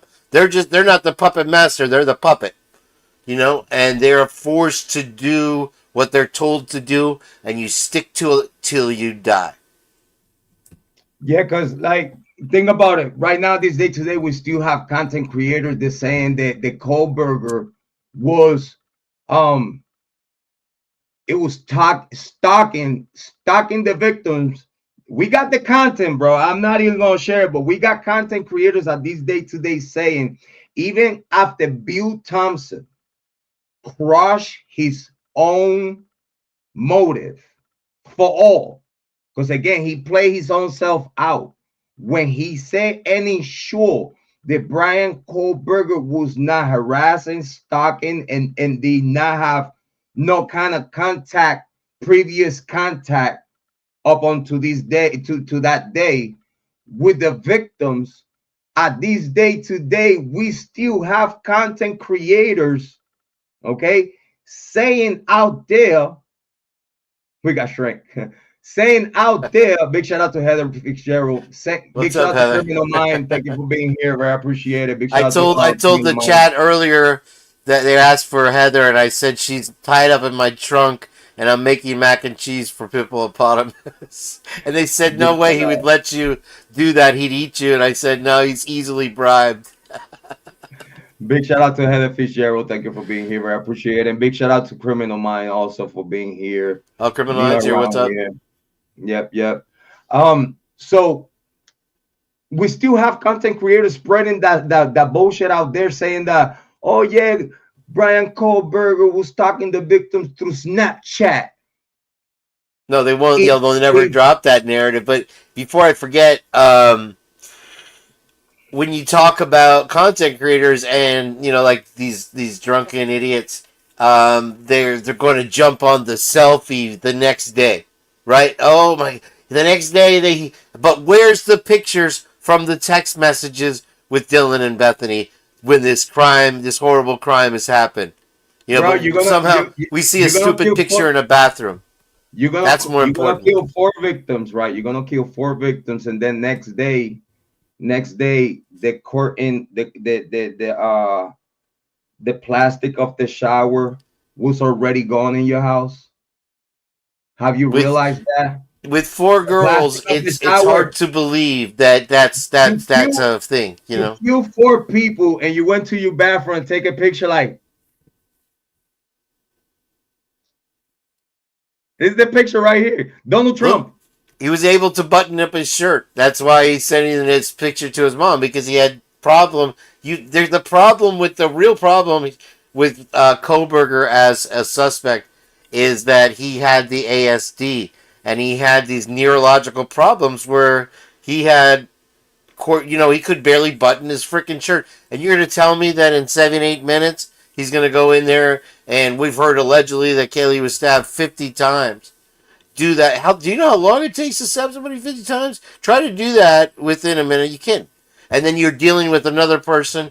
I mean, you cannot dispute the fact that there was at least more than one perpetrator. You know the force and it takes. You know the force, bro. You know the force that it takes just to do Kiely like that. And then we have a Maddie. That obviously she fought. She grabbed on somebody. Obviously she was awake while everybody's saying, "Oh yeah, she died sleeping." Shut the fuck up. So then now we have that I've been telling people since 2022. I've been telling people that was the going away party for Kiely. It was people in the house when she started upstairs and they came downstairs. They couldn't believe that they were drenched in fucking blood. That's when Ethan and Santa died. They were no part of this shit, but they knew the only people that would snitch on them was Ethan and Santa, because Dylan was the instigator, and Bethany was like bubblehead that she don't have nothing to do with nothing because she just don't give a fuck. Bro, you seen these people try to slide away with not talk to cops and shit, where the cops come and knock on the door and we have Bethany to open the fucking door. Be like, oh yeah, let me get you the owner here. When you live there, you idiot. You do live there. You're lying right there And on you camera. That's liable, a good point. and you liable with what's going on, and you getting you tell out of the thing. It's the same thing with the phone call. Just think about it. We're gonna play that. You just think about it for a second, bro. The house is always packed. That's the party house. It was regular. It was regular for Jack Decor and this other idiot boyfriend, Jake, go upstairs. Walk right in. You know, you don't have to knock coming into that house. You got the code for the front door. You know, the sliding glass doors always open. That type of thing. You know, because typically if I walked up to a house that I don't know or whatever, I am not gonna walk around the back door and just assume that it's a sliding door and I can get right in there. You know what I mean? And so another thing that you kind of brought to my attention, just thinking of my brain hole here, is look at the house below it. I think it's 1118 or 1119, where they used to sit on the roof. And when you talk about the whole gangster mentality there, when you talk about the university as its own entity, but you also have the fraternities, which are very competitive with each other in different ways, right? And so I think that it's pretty easy to say that there was some kind of drug activity, something going on, and if you can see it, I'm sure. They sit on that roof, they sit in that driveway by the garage, they drink beers, there's pictures of Xana sitting on that roof, and they call it the Shark Tank. And it's one place where I think they have a basement where they have a fight club, but they also use it as a lookout, because that's more or less a cul-de-sac right there, right? So you see if police are coming, you see it in the same thing in the hood. You have the area where you like those streets, Los Calles or whatever, where the gangs, they like the streets that's where that cocaine grandmother used to live, and it took them so long to convict her because they had a cul-de-sac, no other way in, and then you have a lookout just sitting there doing his normal everyday life thing. And so I think that was an important feature that you kind of just brought to my attention. I love being on this show, bro. I really do. What about Sana? Sana's aunt saying the Ethan and Sana die first.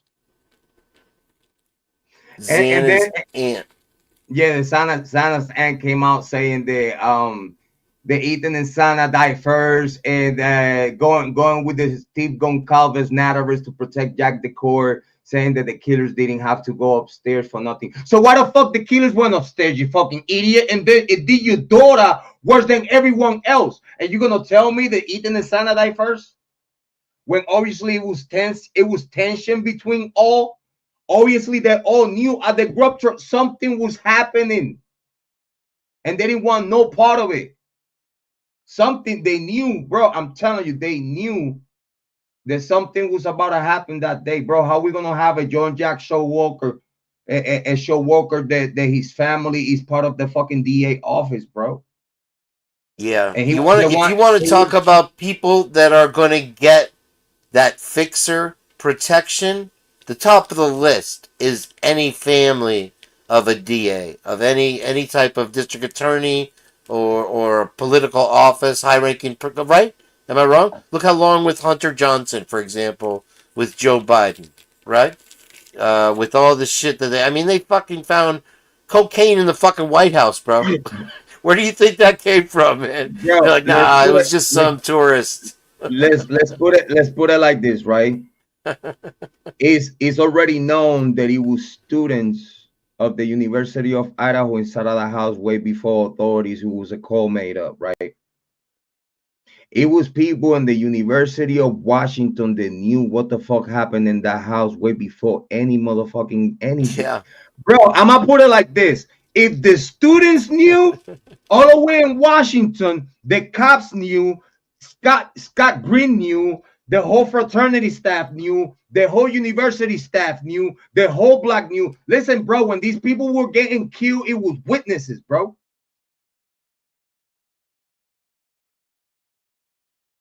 That's the part. This is the part that it make me sick the most. It was witnesses what was happening. It was witnesses after it happened. It was witnesses while they cleaning.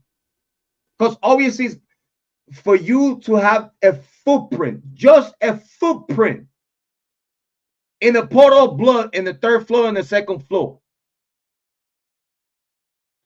where the footsteps of the idiots coming from the third floor going to the second floor chasing after Ethan and Santa. Where's all that blood? Because all the blood was concealed inside of the rooms. So how can no one clean? It was 7 to 8 hours. That you could clean in 2 hours. What are you talking about? You only need 2 hours for a deep cleaning real quick, especially when you have family members that works in a cleaning company. Well, think about this though. Now, another thing that popped in my head being on here, and make sure you hit that like button, guys, for Jrod. Thank you, though. If they did clean, they focused it on the interior, because think about it. If they found a bloody glove right outside, they missed something outside. You see? Oops. And they, for if bro, you're and it is blood inside of the glove, bro. So yeah, that means oops, we missed that one. So that means shit. That the killers got they wound themselves. Right. And then you have the blood on the handrail. Like, bro, that's something you wouldn't, maybe you wiped the handrail, but it's underneath. And something you missed right there. That's a good one. Let's put something in proper perspective. They take in consideration a touch DNA on a brass knuckle, a microscopic particle of DNA on a brass knuckle of a sheath that it wasn't even there. Jen pretty much today, if you ask me, bro, for what I know today, it was no DNA on that sheath. Never. You just have to say that you have it and fish for it. And after you fish for it, now you have it. You just need the people that is gonna get the warrant with their own friends, saying what they say and copy and paste something from the FBI. Boom, send that. This right here, this format right here will give you warrant ASAP. And listen, they you people, they waiting for you to just sign it and do what you need to do. So they knew from the top, especially when we have the people that we have involved from the very tippity tap of government, influencing and let go of warrants, not even with affidavits.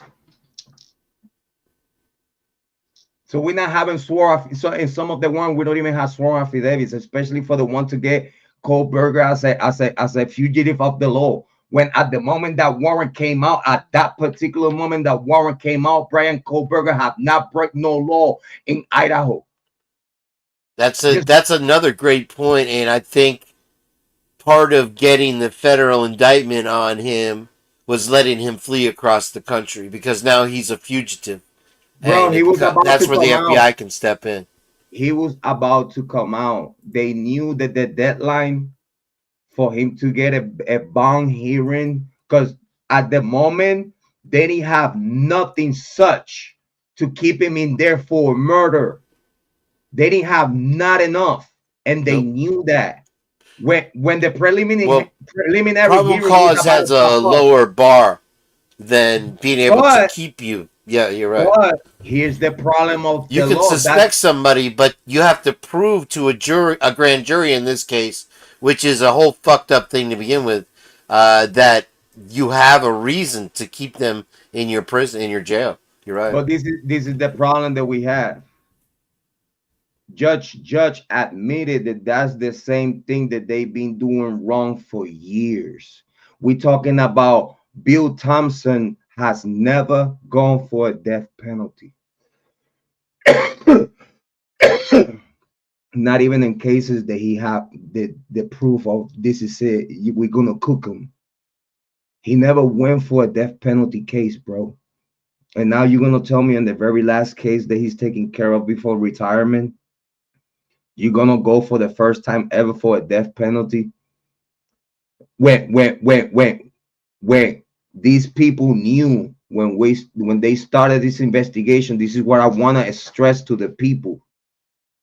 When Moscow PD and the FBI started this investigation, they knew that you needed to have everything you needed for a murder, for a death penalty case on whoever and whomever committed that crime the day they happened. The day one, when they touched down inside that home, and they found out 4 slaughtered students, they knew that they needed to take care of this case, because you are going for death penalty. You know this from the top, bro.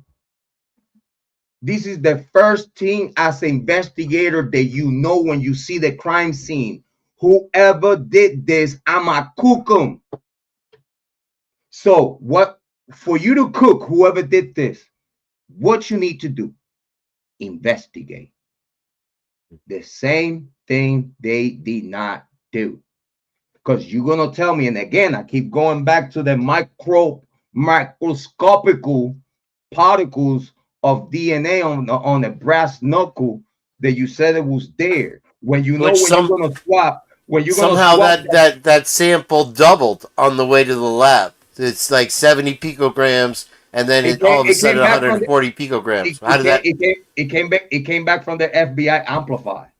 So have you heard the name Gooch before? Bro, Are you know Gooch? When the laboratory in Texas told them we don't have enough DNA, because bro, think about this: when you swap that brass once with microscopical particles, when you swap once, you know that's the only shot that you have.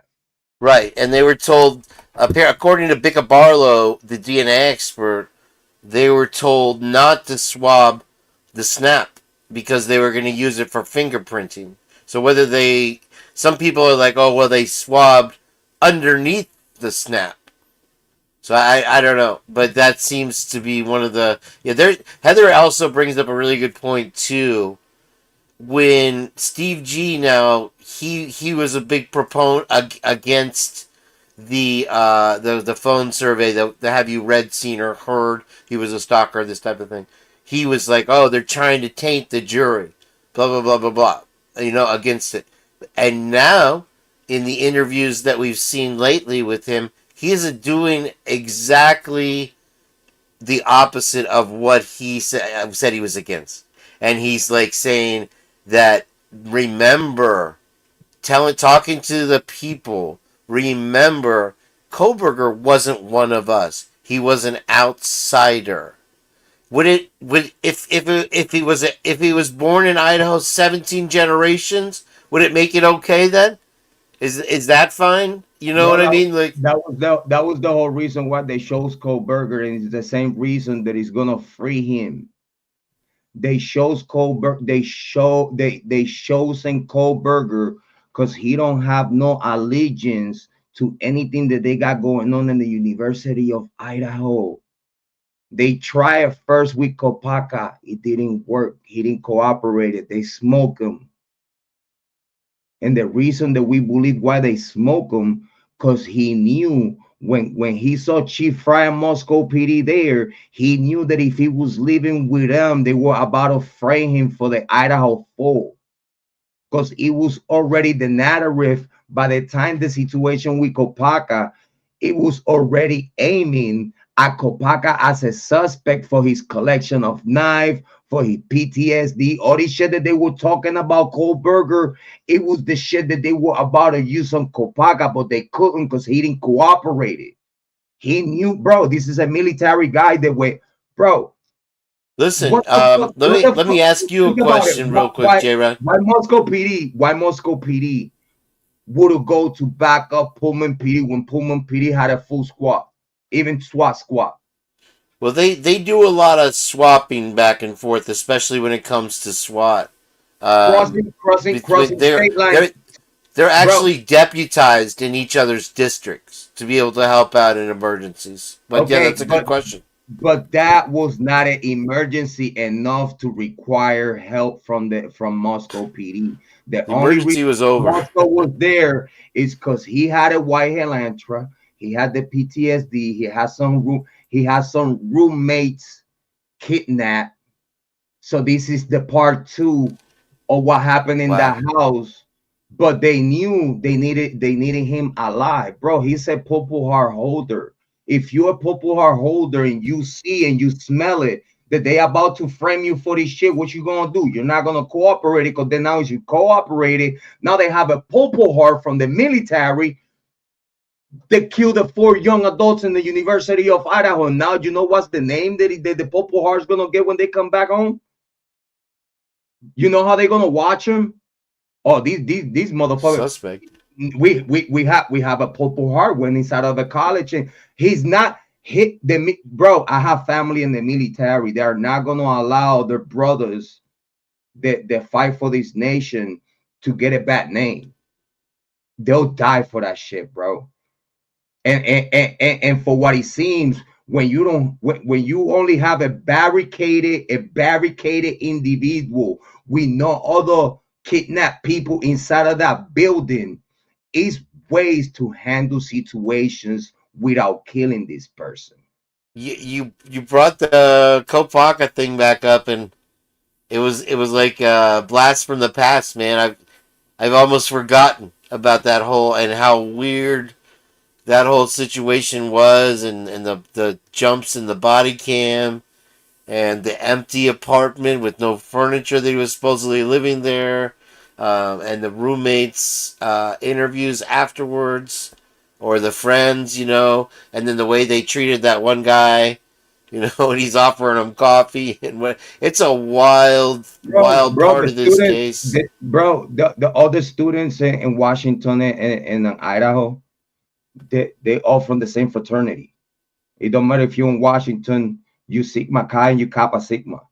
See one. And you know what I'm saying? So we already seen the phone call, the body cam, when Kopaka was being harassed by the frat boys, getting prank calls, stressing him out, this and that. And the cops went and talked to him about it. He was letting them know that he was some people. They try to make him paranoid and shit because he already got PTSD, but now they playing with him. It's like, this is how you get someone starting to make him look like something. Brett Kopaka is BK. We had White Elantra from Pennsylvania. That was the first victim, bro. That was the Idaho 5. 5, yeah, a lot of people say that. And then the Idaho 6 is Bryan Kohberger, because then now, after you kill Kopaka, now you get in a tip that you don't even recognize in court from a security guard, police from the University of Washington, giving you another white Elantra when you have 90 plus white Elantras in the University of Idaho, allowed to park inside of the premises of the University of Idaho. You have multiple white Elantras in the city of Moscow. For you to even jump all those cars in your locality, including the cars from family members of the suspects, that they ignore, that they have white Elantras with sunroof. That car disappear. Right after that car disappear, somebody says in a block in a junkyard. Well, another thing that people have been talking about lately is the gas station footage of the car fleeing Moscow at 3:45.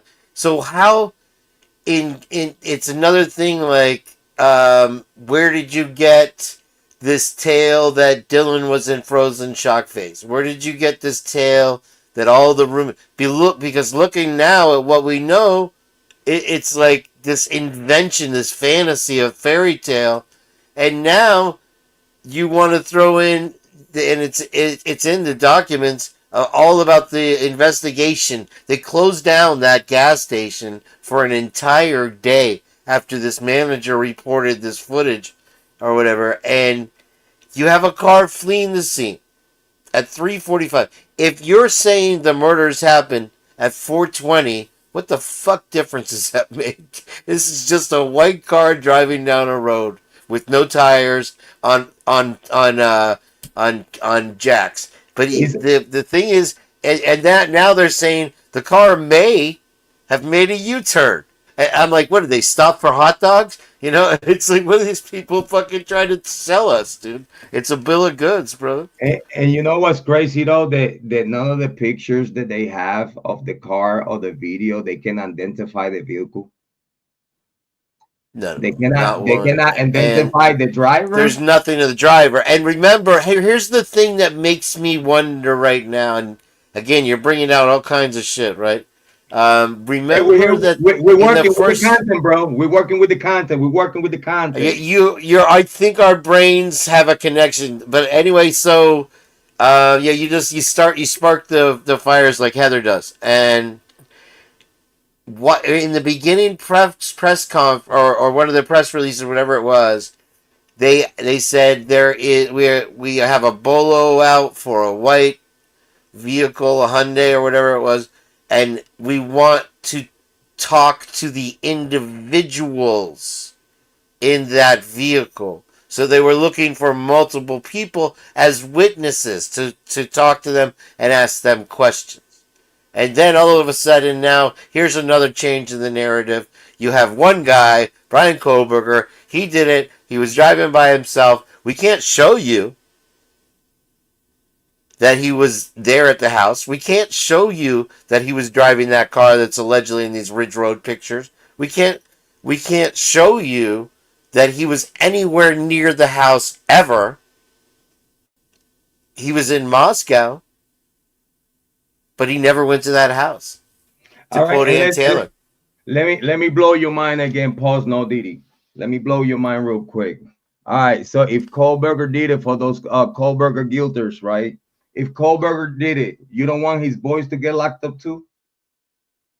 You don't want his friends for the University of Idaho to get locked up too? Maybe I could understand for the prosecution side. It's easier just get this one guy. But as a family, I'm going in there. You want to talk about going in there with pitchforks and torches? That's where I'd be lighting them up. If Kohberger is guilty and he did it because his particles of DNA on this night shift, right? You don't want so what happened with the other male DNAs? That's that okay. So if we got because I don't know if you heard this, but in the very beginning of this case, they said that the victims didn't have no nails, so they took their time to rip their nails. That was another narrative that they put out there to not talk about that. That was in they had no nails. Yeah, that was one of the very first in the very 2022 narrative. They someone came and said, "Oh, the victims did not have no nails. They ripped their nails." And that was how gruesome it was and stuff. And I was like, nah. I just don't want to talk about the nail. I knew that they wanted to hide something with that. Because listen, bro, this is one of the things that it happened when this case came out. Okay, they send not just their handlers for legacy media, but they send their cuckoo ass narrative pushers from their locality, from their community. They let go the psychos to come here to YouTube to start pushing shit. It's people from Washington, cuckoo people that are pushing the most stupid shit, bro. Listen. And you can't ever change their mind on anything.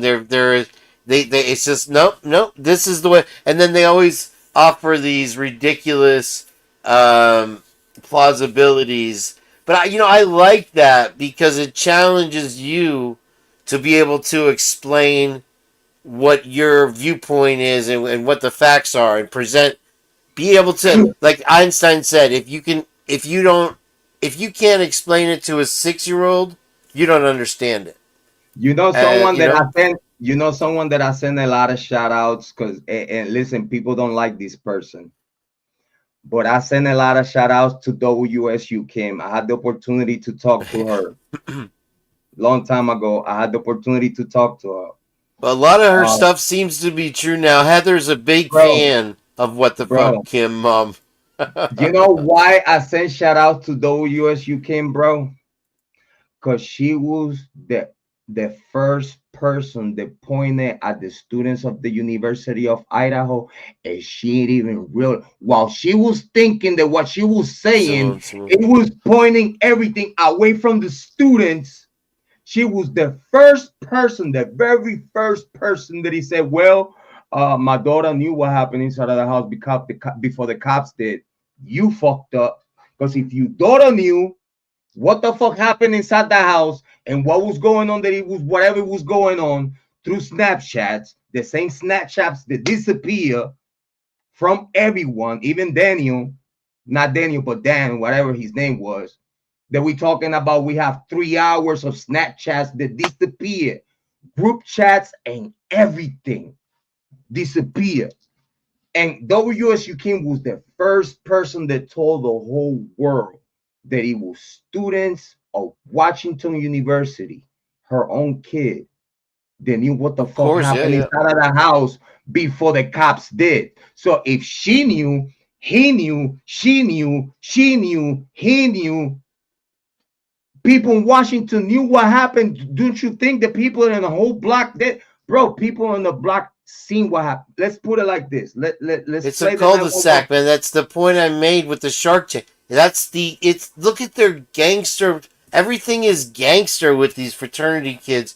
It's you and I are a little bit, that's kind of like in our past, and now though you can see that it's proliferated into the public mentality of this. Like when you and I go to the nursing home, you're gonna have the heavy metal heads, and you're gonna have the punk rockers, and you know what I mean. And we're gonna be like, get me my pudding. I don't know. I don't know if you have seen. I don't know. I don't know if you have seen the TikToks from these kids on the University of Idaho, right?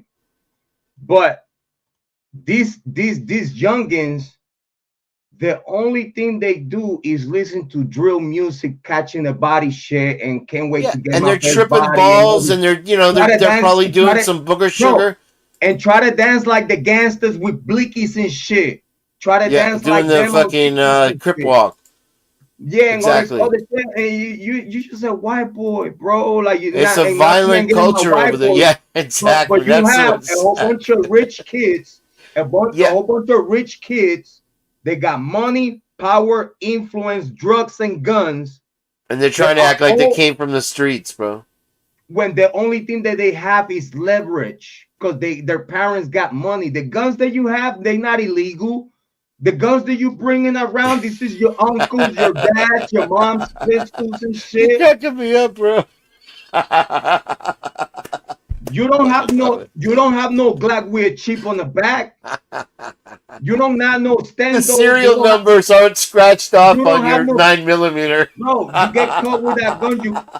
You get caught with that gun. Your daddy's gonna get a call. Your dad's gonna get a call. Exactamundo, brother. That's funny. They act like they criminals, gangsters, and they too smart like to play with people's life. They playing with their own peers' lives. And bro, listen, when something goes wrong, they get away with it, man. Time after time again, though. Let's listen to this call real quick, because I know you have a lot of input about this call, and I want to share some very, very importance about this. Well, listen, I'm gonna step down. I gotta get to work in the morning, and I'm gonna run up to the store real quick. But thank you very much for having me on, and I'll listen to the call on your show. And I really appreciate it. It's good to see you again, brother. Hey, Kane, and round of applause for you, bro. I appreciate you for spending time with us and passing by to have a little common sense and have a great conversation about this case. Thank you for passing by. Thank you to your community. I'm gonna make sure I'm gonna ping you. I'm gonna tag you on the description so people go and subscribe to you. Okay. I appreciate you, man. Hey, We'll do it hey, again soon. Okay. let's get you monetized. Let's get you to a thousand subs. Let's get you monetized. Let's get you rolling. Hey, mi casa es su casa, okay? Muchas Guys, gracias. and a round of applause to Kane the Purge. Thank you, everybody. You have a great night. I'll talk to you soon, brother. Thank you, brother. A lot of love. I appreciate you, man. Thank you. Bye.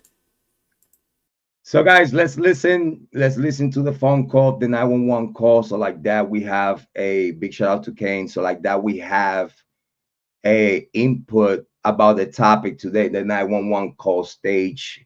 Moscow PD, the University of Idaho staff at the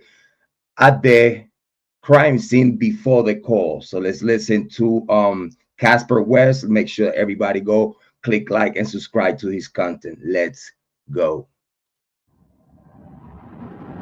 AM 42, 2nd November 13, 2022. 911 location of your emergency. Hi, something is happening. Something happened in our house. We don't know what. What is And right away, y'all could hear the voice of distress.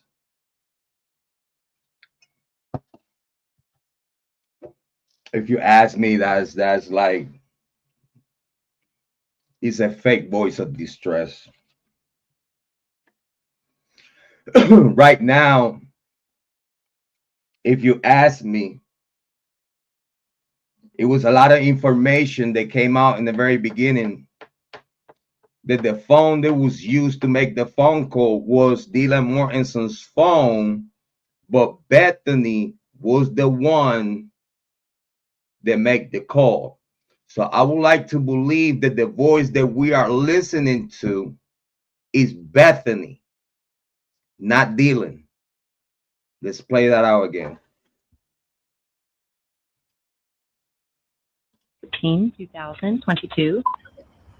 911 location of your emergency. Hi, something is happening. Something happened in our house. We don't know what. What is the address of the emergency? There's something happened last night at the house, but I don't know what. 1122.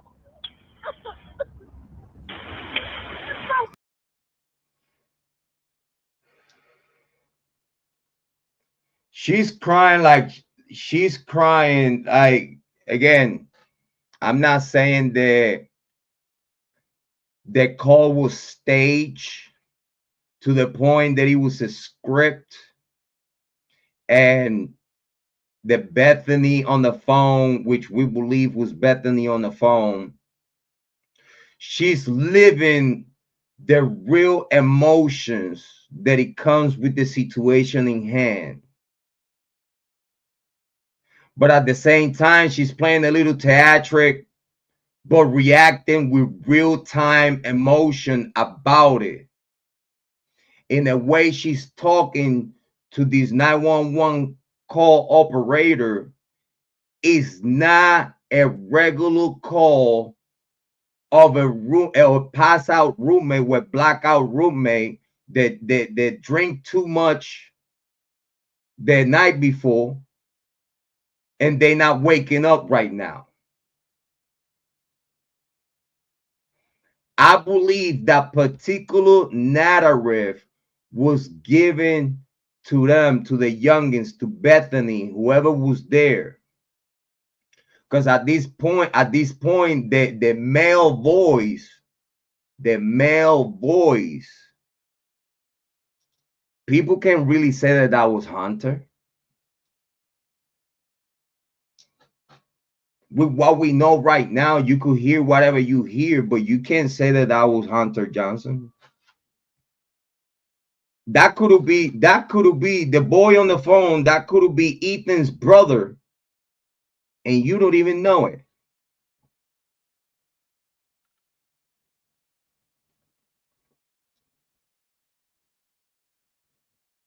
While everybody's saying that it was Hunter Johnson and what. Don't you think the now twins did not get to her what happened to their brother? Do you really believe that if their brother is dead in that room, or detonate in a hallway that goes towards the room between the bathroom and the room and the door frame.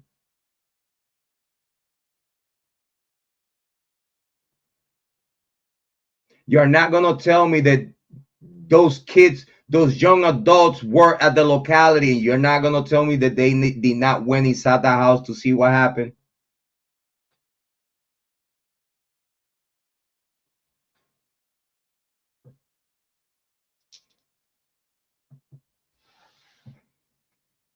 Yeah, remember that they were saying that Bethany was the one that found the bodies.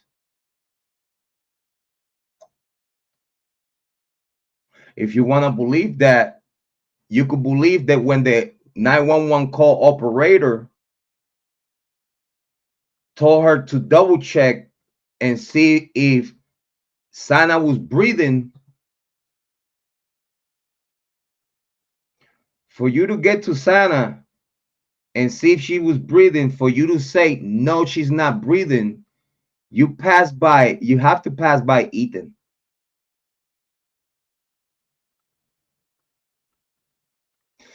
So you're talking to the 911 call. You're talking on the 911 call with a 911 call operator telling her over the phone about a pass out roommate, that the operator is asking you if this person is breathing, and you telling the operator that no, they not breathing. So if you telling the operator that they not breathing, you close enough to see the massacre that you are not reporting over the motherfucking phone.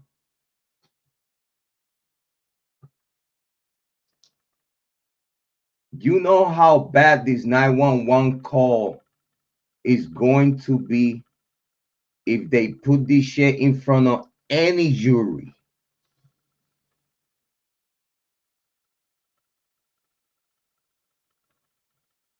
Because they're gonna say, okay, if that's Bethany on the phone, and Bethany and the operator told Bethany, let go and see if they breathing, and she told whoever was with her, we have to do this. So obviously you seen the dead bodies full of blood. You seen blood everywhere and bodies dismangled, while you telling the 911 operator, no, she's not breathing. For you to say what you say over the phone, that means that you see Sana chopped up. And you went by Ethan to see Sana chopped up. You are not reporting those facts over the call. You reporting a pass out roommate that is not breathing. Do you know how bad this 911 call is going to be in court if this ever gets to trial? I hope y'all know how bad this is going to look, because we already hear it. We got it here. We got the content. Big shout out to Casper West. Just imagine what Ann Taylor is going to bring to the table to expose everything that happened. And as a matter of fact,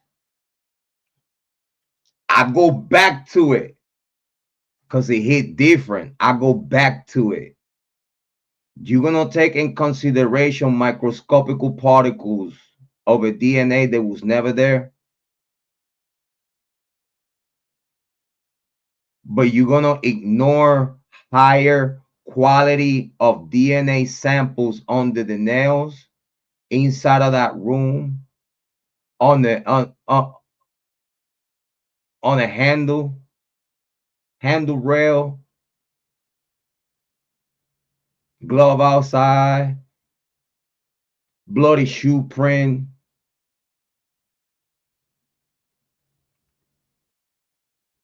And you're going to tell me that we're going to sit here and believe that you have a Bryan Kohberger because microscopic particles used on the IgG when you have higher quality of DNA samples and plenty more DNA samples to take to a laboratory and break the atoms apart.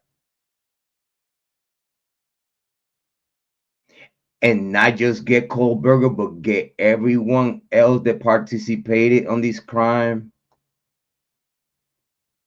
But you want us to believe that Bryan Kohberger killed these 4 young adults in 8 minutes when he had disabilities, while he's studying for a PhD, beating alleged drug abuse back in the days, beat his own personal problems, and get to the point to try to work for law enforcement, trying to get a PhD in criminal justice. Listen, fuck criminology, because everybody want to bring criminology, ha ha ha ha ha, yee hee ha. Yeah, he has a degree in criminology. He has a degree in psychology. He had experience with forensic cloud data. The same shit that they using or they trying to use against him is the same shit that this guy was getting a PhD and know all this shit about. This guy already know how they got to him. I know. If I know how they got to him, tell me he's not going to know how they got to him. He know he's in that jail cell calling foul play. Why you want me when you have the real killers running around still? Why you want just me with microscopic particles of DNA on the night shift that it was allegedly under a victim? So that means that she was supposed to be in a pool of blood, because if he's right under a victim, everything, blankets, pillows, bed, floor, walls, roof, have nothing but human parts and DNA everywhere. So you're going to sit here and say that Bryan Kohberger is guilty and this and this and that and yada, yada, yada,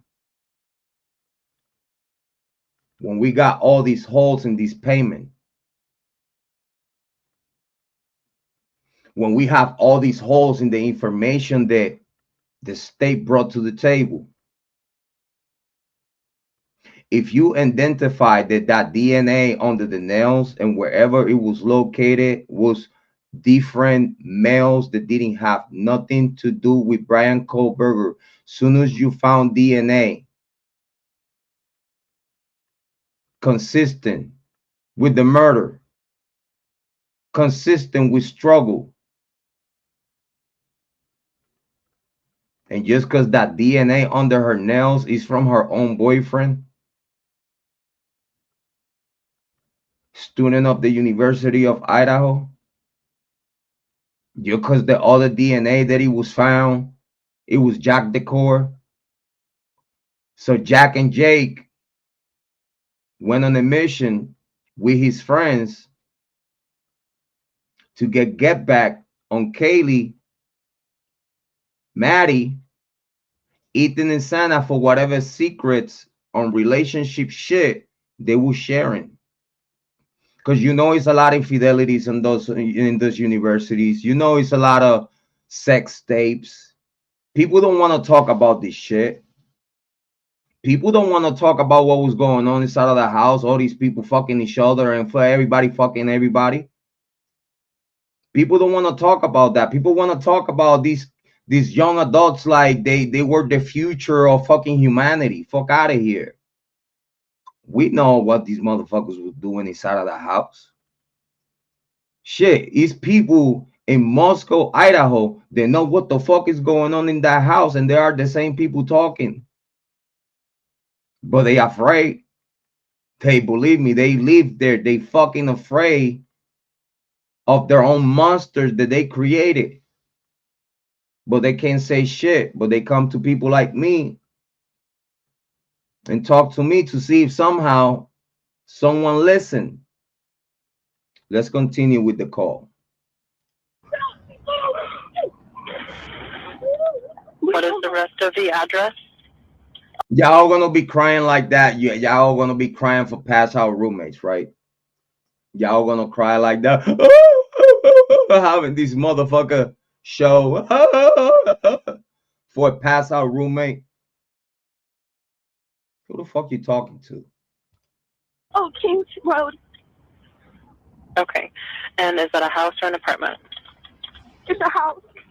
Can you repeat the address to make sure that I have it right? I'll talk to you guys. We live at the White, so we're next to them. I need someone to repeat the address for verification. The second female voice, I believe that was Dylan. Because I believe Bethany was really freaked the fuck out because she was put in a position to talk to someone with authority about this shit that she don't even want no part of to do. No part of. But that second female voice, I think that was Dylan. The address, 1122 King Road. Yeah, because he sound very, very, very different, more deeper tone. Tell me exactly what's going on. One of the roommates is passed out, and she was drunk last night, and she's not waking up. Okay. Oh, and they saw some man in their house last night. Yeah. You see, that's when he sounds like someone telling, hey, and make sure you tell him that he was someone in the house. Like you didn't know who the fuck was in the house, stupid. Hi, And are you with the patient? Okay, I need someone to keep the phone, stop passing it around. Can I just tell you what happened pretty much? What is going on currently? Is someone passed out right now? I don't really know, but pretty much at 4 a.m. Okay, I need to know what's going on right now. If you ask me, it sounds like the operator already know what's going on. Because the operators try to keep whoever's on the phone talking about what she wants to talk about, the pass out roommate. I don't want to hear about what happened at 4 o'clock because right there and then she already know. She don't want to hear that shit. She don't want that on recording.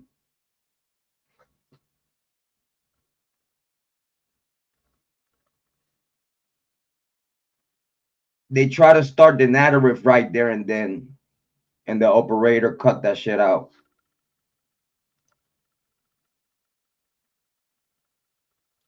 If someone is passed out, can you find that out? 3:45 hours. Left his house.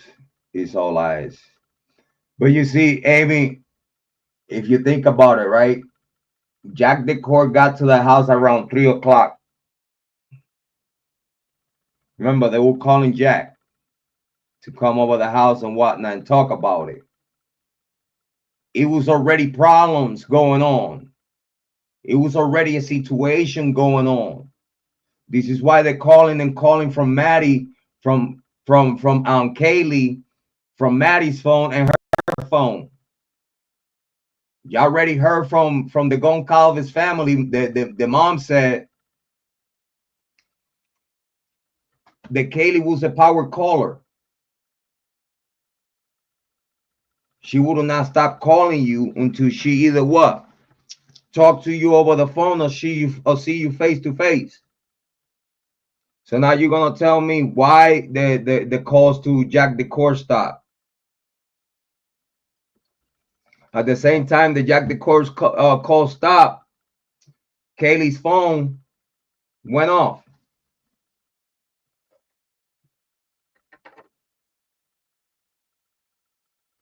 Kiely got the worst of all.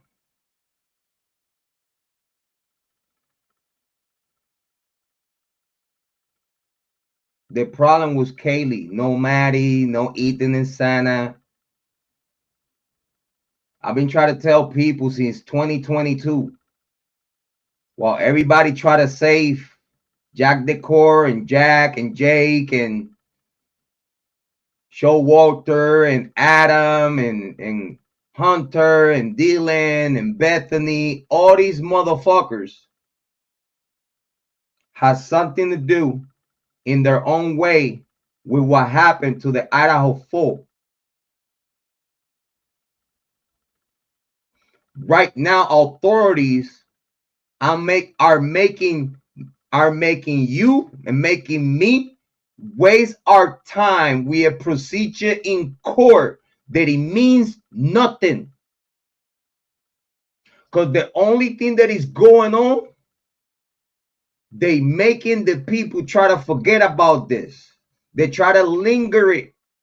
They try to linger it to see if they could get away with it. They try to linger it to put pressure on the innocent man for he to crack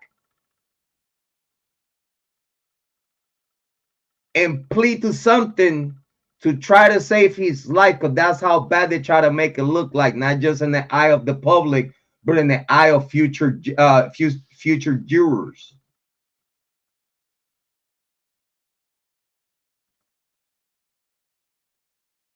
The only person that he could give justice to these victims is God, is Lord Jesus Christ. Is the only mighty entity, the only one, the sole only one they could touch the people in this case to have a guilty conscience and try to fix their wrongdoing. Because it's in the only way that Idaho 4 is gonna get justice. Just say somehow, even though that it looks how it looks in court, even though that if y'all realize in the Karen Reed case, the court sabotaged their own case in cahoot with the prosecution. We've seen this in Delphi. We've seen the court cock blocking justice. The same thing with the Karen Reed case. The same thing with the Bryan Kohberger case. The same thing with the Luigi case. Big shout out to New York.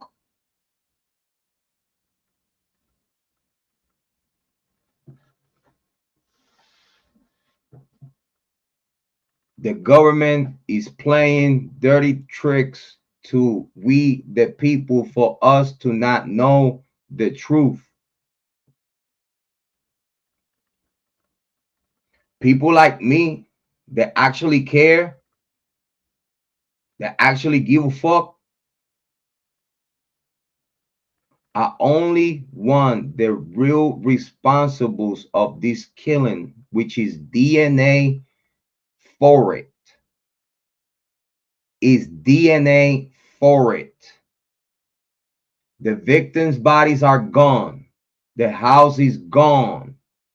A lot of evidence in that house gone.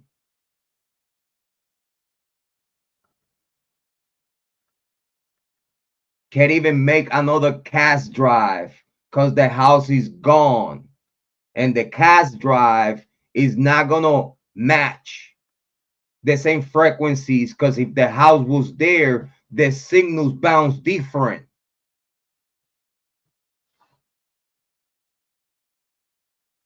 They know exactly what they're doing.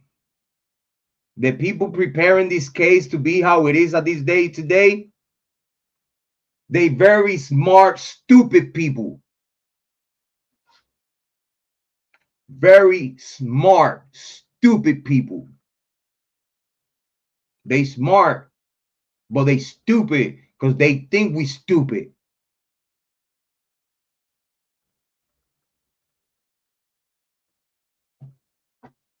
Let's continue. Yeah, I'll come. Come on, but we gotta go check. we have to.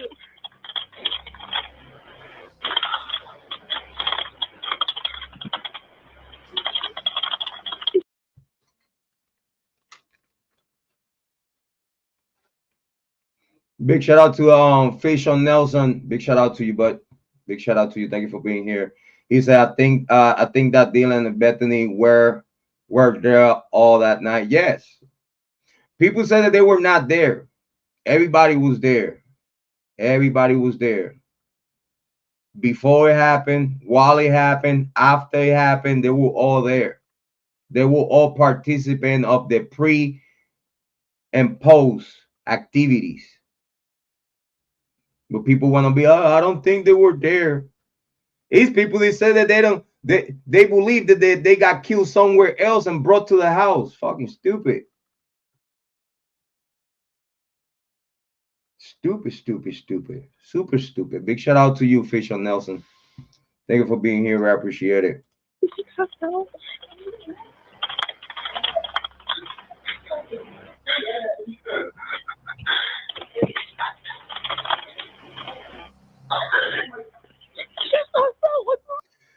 You freaking out like that.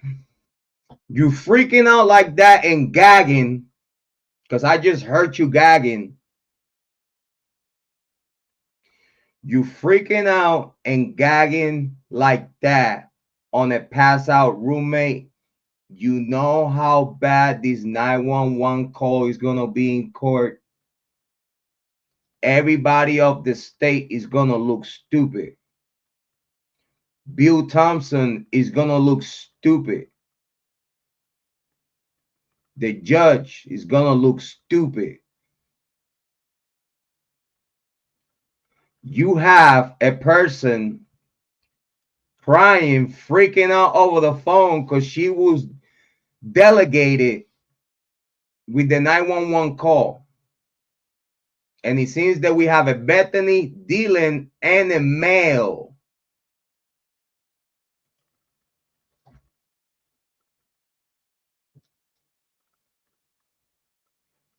At this day today, is no information of who that male was, even though we know that Dylan and Bethany was on the phone.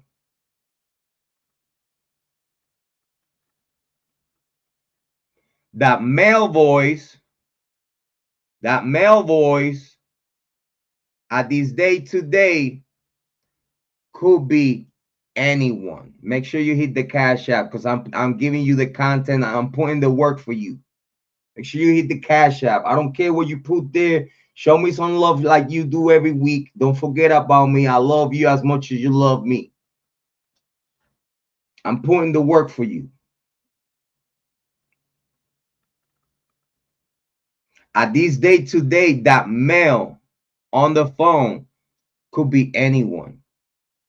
And they are the only ones that know. That could be Hunter Johnson. That could be Ethan's brother. That could be Jack Decor. That could be Jake. That could be Adam. That could be one of these motherfuckers. But we know there is DNA, higher quality DNA, plenty higher quality DNA than the Bryan Kohberger microscopical touch DNA. We have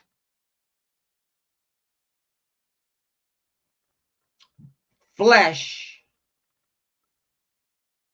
You cannot dispute flesh. You cannot dispute blood and flesh.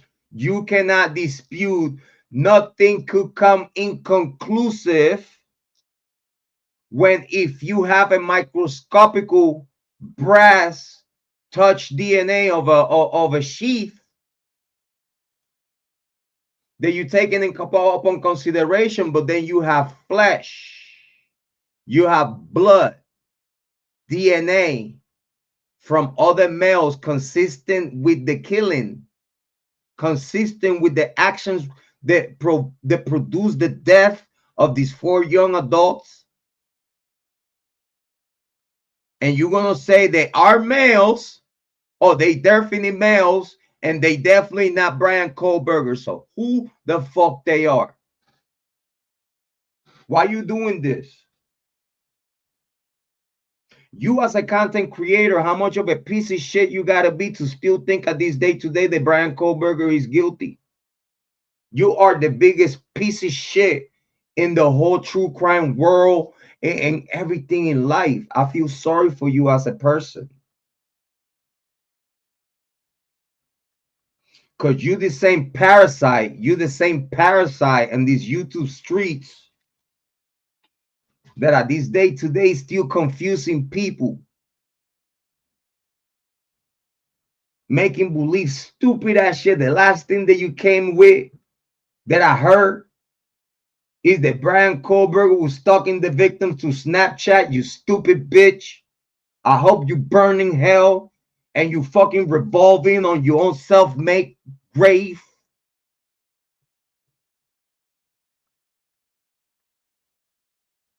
You know we already spot you, you piece of shit.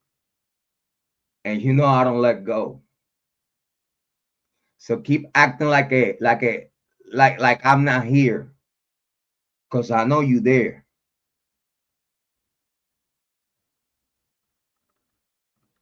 Let's continue.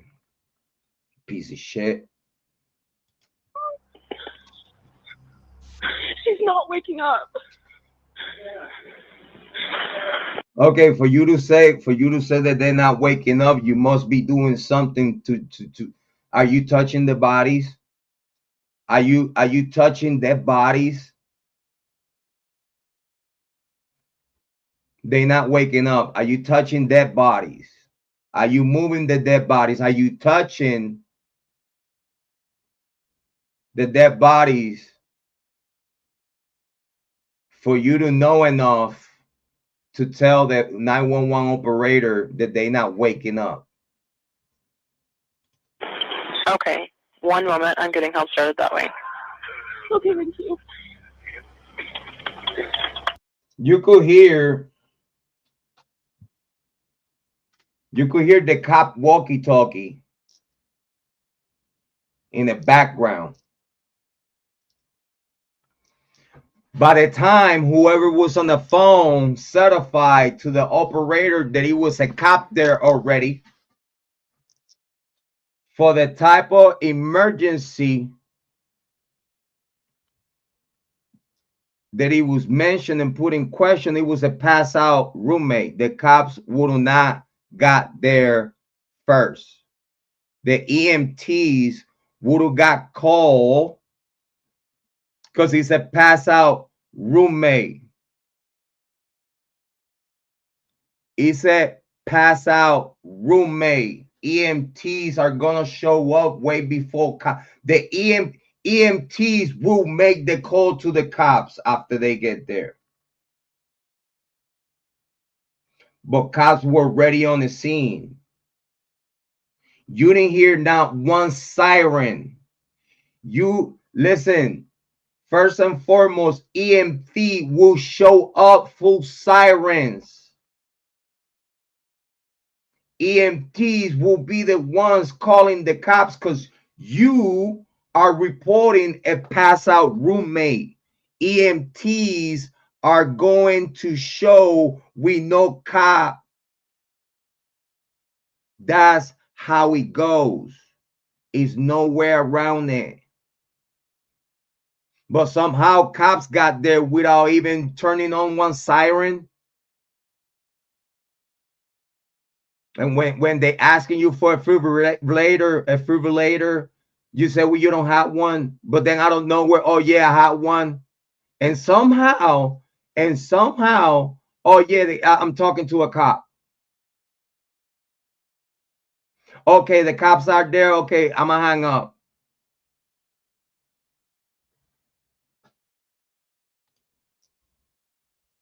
Yep. Big shout out to Amy Conway.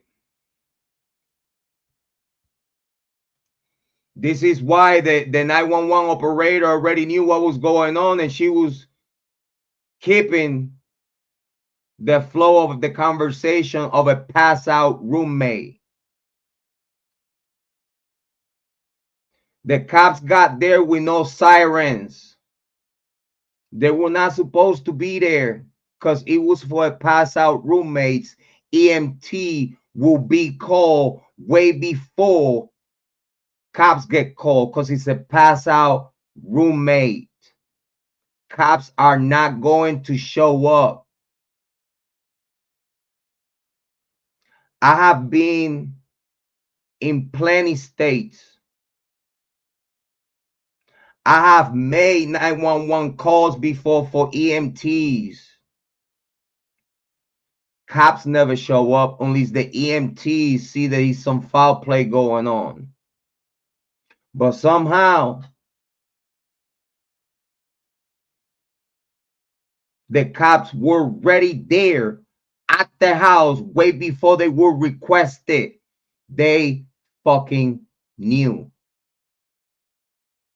Those 7 to 8 hours was only the University of Idaho trying to figure this shit out with Moscow PD and Bill Thompson.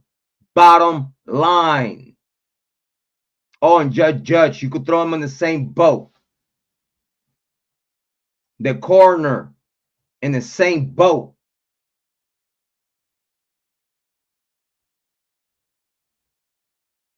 How the criminals gonna investigate the criminals? How the criminals are gonna investigate themselves? Again, and I repeat, not that the cops did it.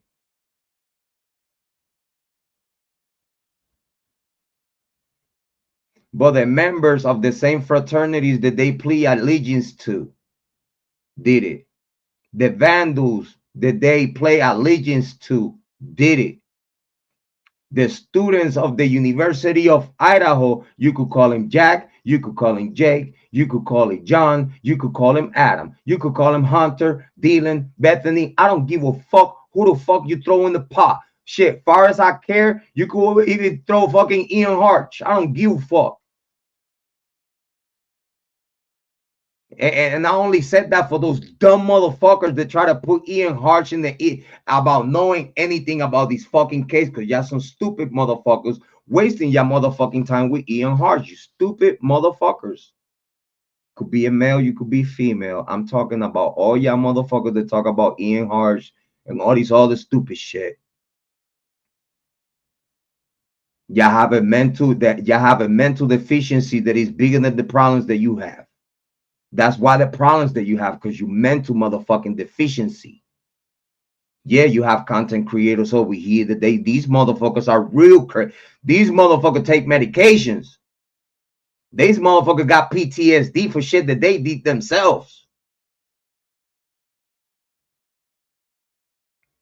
Or whoever now is another male content creator that's so pussy that got PTSD out of the military, and now he's out here talking a whole bunch of cuckoo, a whole bunch of stupid shit. Crazy motherfucker. Y'all motherfuckers want to call yourself sergeants and shit. Sergeants of what? You have sergeants what in your motherfucking life? Fuck out of here. Come with motherfucking names that you don't even honor those fucking names. I honor my name. I'm Jrod on point. I'm motherfucking on point. I'm telling you right now. I started here being on point, and I get out of here being on point. And if I'm not on point, I'm the closest to be on point than all of y'all. Cause the shit that I speak here, none of y'all motherfuckers speak, cause y'all don't know a motherfucking thing. Y'all have not sit there for hours listening to a parent of one of the victims. Y'all have not sit there and break it down with the parent of the victim. The information that you had and the information that she's giving me.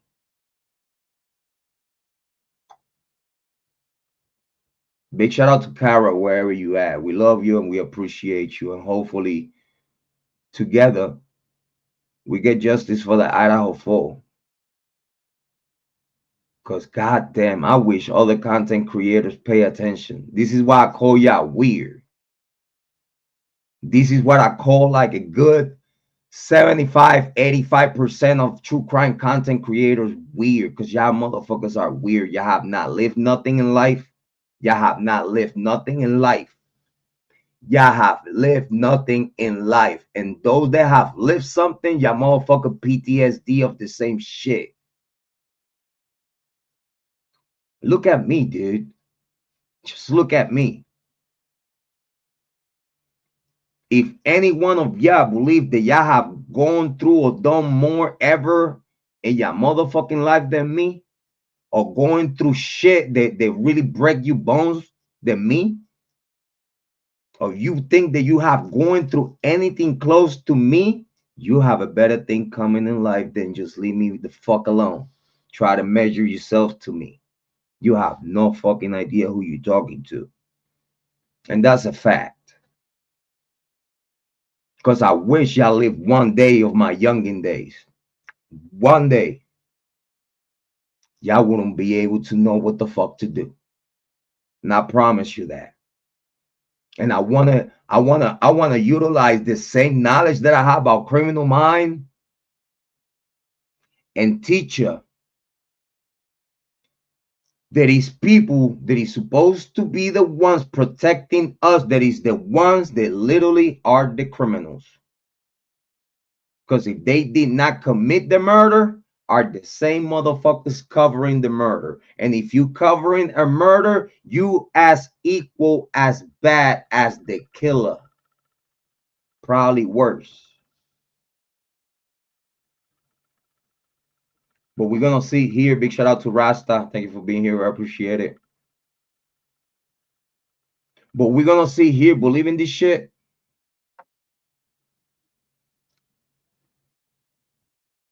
Sometimes you gotta question yourself.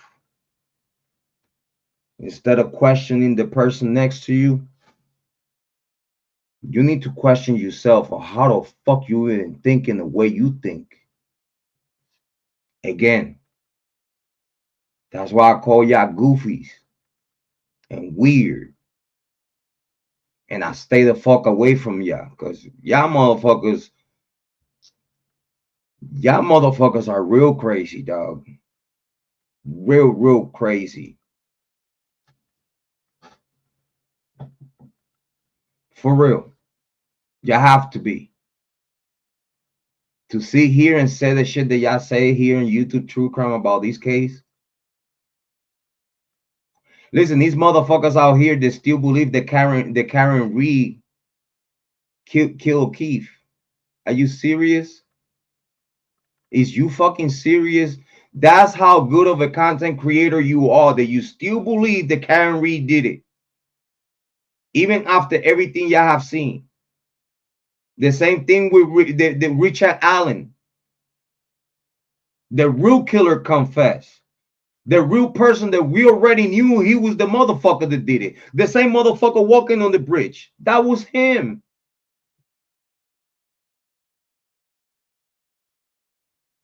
But we got a Richard Allen facing death.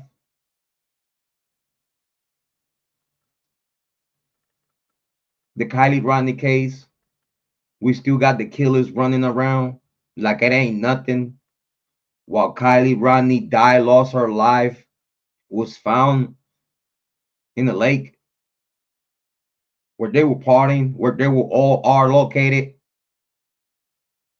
Where while that SUV is going into the water, is a whole bunch of people around it that we could see the fucking lights. Come on, man. We see people from the top. We could see the lights on the top watching the CRV going in the water. We see people driving back and forward right after the CRV went into the water. We're gonna have a Bryan Kohberger. We touch DNA when we have other motherfuckers. They got skin cells and blood in the crime scene that is still walking around like it ain't no thing but a chicken wing.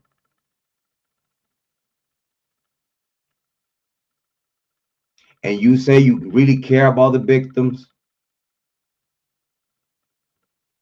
Look at yourself in the mirror.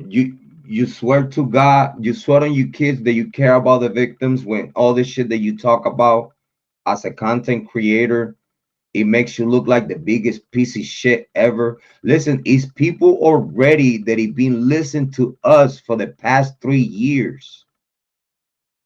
Don't you forget that. I was in 2.3K subs way before today. That I have 2.6. Thank you for everyone. Thank you for the ones that came back, and thank you for the new subscribers. But I've been here. I have gotten thousands of views. I was, if not the only content creator that contacted Brett Payne, smacking him in the mouth with shit that he already know, but he hidden, that he's hiding. Where is Santa Apple Pay receipt from the grub truck? Where is it, Payne? I know you have it somewhere. Because if y'all was looking for Ethan and Santa so bad, how the fuck y'all didn't see him in the grub truck footage? How the fuck is that at this day today, the only people they could pinpoint Ethan and Santa at the grub truck is her mom, me, Joanne, Amy Conway, and Kathleen, and Cindy too. Top Petit and Ron John and all our beautiful moderators and members and subscribers that have paid attention to the work that I have put here in this channel. Her mom is crying to me over the phone because she knows that what I'm speaking is the truth. And she cannot believe how the fuck Moscow PD is using the grub truck footage. They have Kiely and Maddie on that motherfucking footage, and in the same footage, at the same motherfucking time, Ethan and Santa is at the grub truck waiting for their food, ordering their food, while Kiely and Maddie waiting for their food, and all this shit awkward. How the fuck Brett Payne gonna promise me that he's not gonna lock up Kara, that whatever Kara got going on, it was not enough for her to get locked up like that? And as soon as I promised Kara, go to Brett Payne and request. You have to do it. I can't do it myself.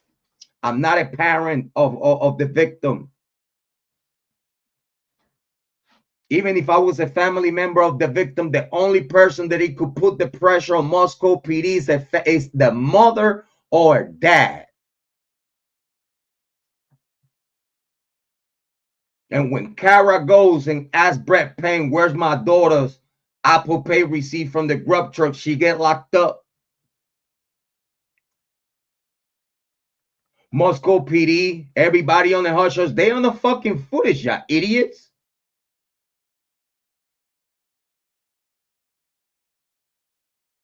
The mom seen it, I seen it, is other people seeing it. What motherfucker, you motherfuckers don't see it?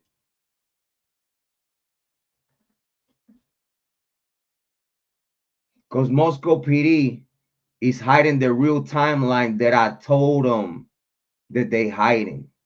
I'm on record. I'm recorded talking about this shit with Moscow PD. And Taylor should have my conversation with Moscow PD as one of the tipsters. With first and last name. We're not talking about a random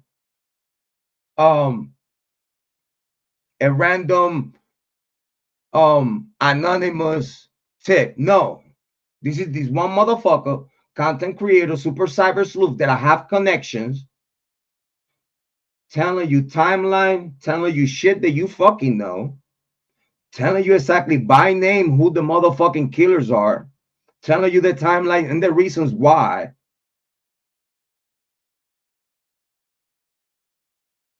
And it's the same people that you clear already.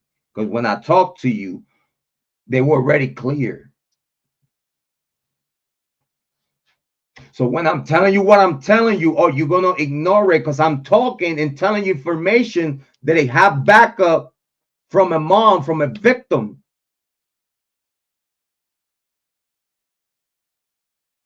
from the Idaho 4. And all the information that I tell you is so fucking accurate that y'all freak the fuck out and when it cue Brett Kopaka. Put everything on fucking seal because you have one content creator that already told you, you know I'm going to talk about this until everything comes out, right?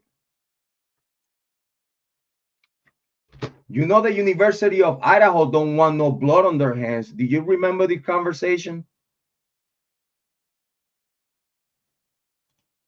When I told you that the University of Idaho don't want no blood on their hands, and that's when y'all changed the attitude. Don't forget, I talked to y'all 2 different other times after that. Until I was like, I cannot talk to y'all no more. I'm tired. Me letting you know that I know what you're hiding already make my point.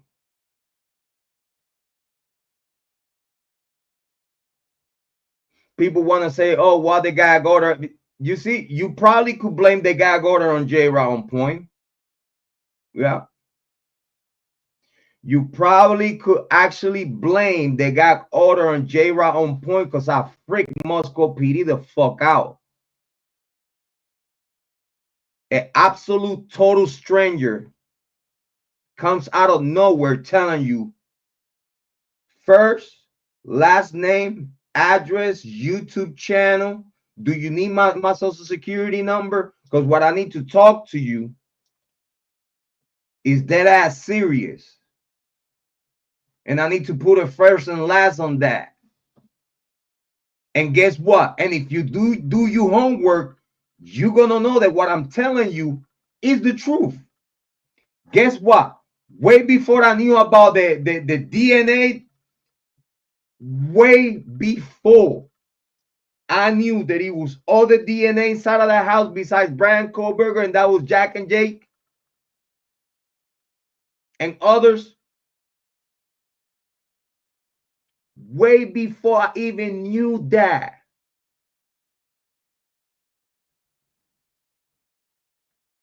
I was already telling Moscow PD exactly why they died. Not even me telling them that. Flinch them. They didn't even click like, dog, how the fuck this dude know this shit? How the fuck he knows when we got this sealed tight? How the fuck we having the phone call of a phantom with a first and last name literally telling us exactly by detail what the fuck happened and who did it? And guess what? As everything comes along, as the information keep coming out,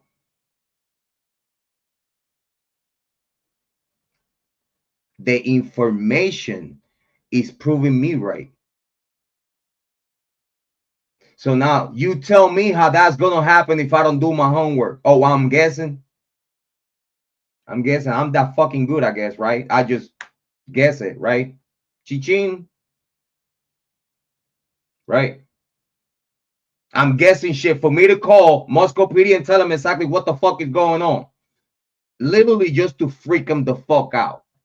Because I knew that they needed to know that someone in the world know exactly what the fuck they doing. I took the pleasure to call Moscow PD and freak them the fuck out. And at this day today, I'm the champ, the only one that at this day today has called and Nevada County Sheriff freak them the fuck out. I know what you know. Then I took up on the Idaho 4 because when I do care about something, I do dedicate myself. And I show people that I care, that I do give a fuck. I do not give a fuck about some people's feelings. I really do not give a fuck about some people enough like to hold them by the hand. And well, if you don't understand what I'm telling you, I'm not going to explain to you outside of what I already told you. Play the live stream back. Do your homework. fetch. I did it. Why can't you do it? I told you I'm not special. I'm not no one, right? So how the fuck no one is gonna give you information since 2022? Then 2025 is proving me right. Obviously, I know something that you don't fucking know. So if I were you, I suggest and advise to click like, subscribe, and spread the word. Because if you want people to really know what's going on with the Idaho Fool, you want them to listen to me. Because there's a lot of content creators out there that every time they come close to me and they listen to what I gotta say, it clicks. Why? Because we all humans and we all connected. And there's some content creators out there like myself that when I speak, it hit different. Let's continue. Hey, listen, Amy Conway advised you to hit the like button. That's all you need to do. You don't even have to listen. You don't even have to listen. If you don't have it, you don't even have to send no cash app. I'm good. Listen, I have a line of subscribers. Thank you. I have a line of subscribers that weekly they donate to the On Point family. Thanks to ya, we good. If you feel like, share the love. If not, it's all good. I still love you. Don't matter if you share. Listen, if you donate or don't donate, it do not change my work. It do not change my love for y'all. It do not change nothing. All right? Because I'm here for the right reasons. Donations and the YouTube monetization, all this other good stuff is only bonus plus because I'm doing my work. Hopefully y'all can appreciate that though.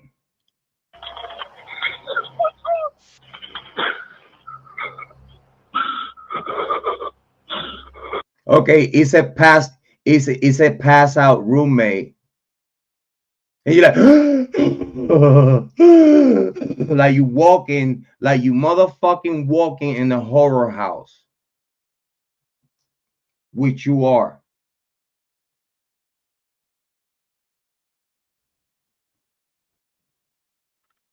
At that moment, you are walking in a slaughterhouse that you witness everything that it happened. You just hate the consequences that is you that have to make the fucking phone call. Because if you don't make the phone call, you going locked up. If you don't cooperate with what we tell you to do, you going to jail. And then we're going to figure this shit out. But if you don't participate, oh yeah, you're going to jail. Right, Dylan?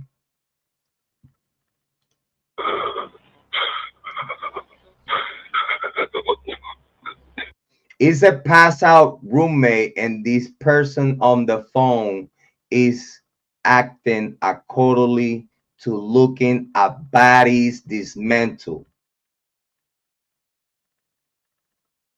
This person on the phone is acting consistent to a pool of blood and a massacre, not a pass out roommate. Who the fuck you talking to?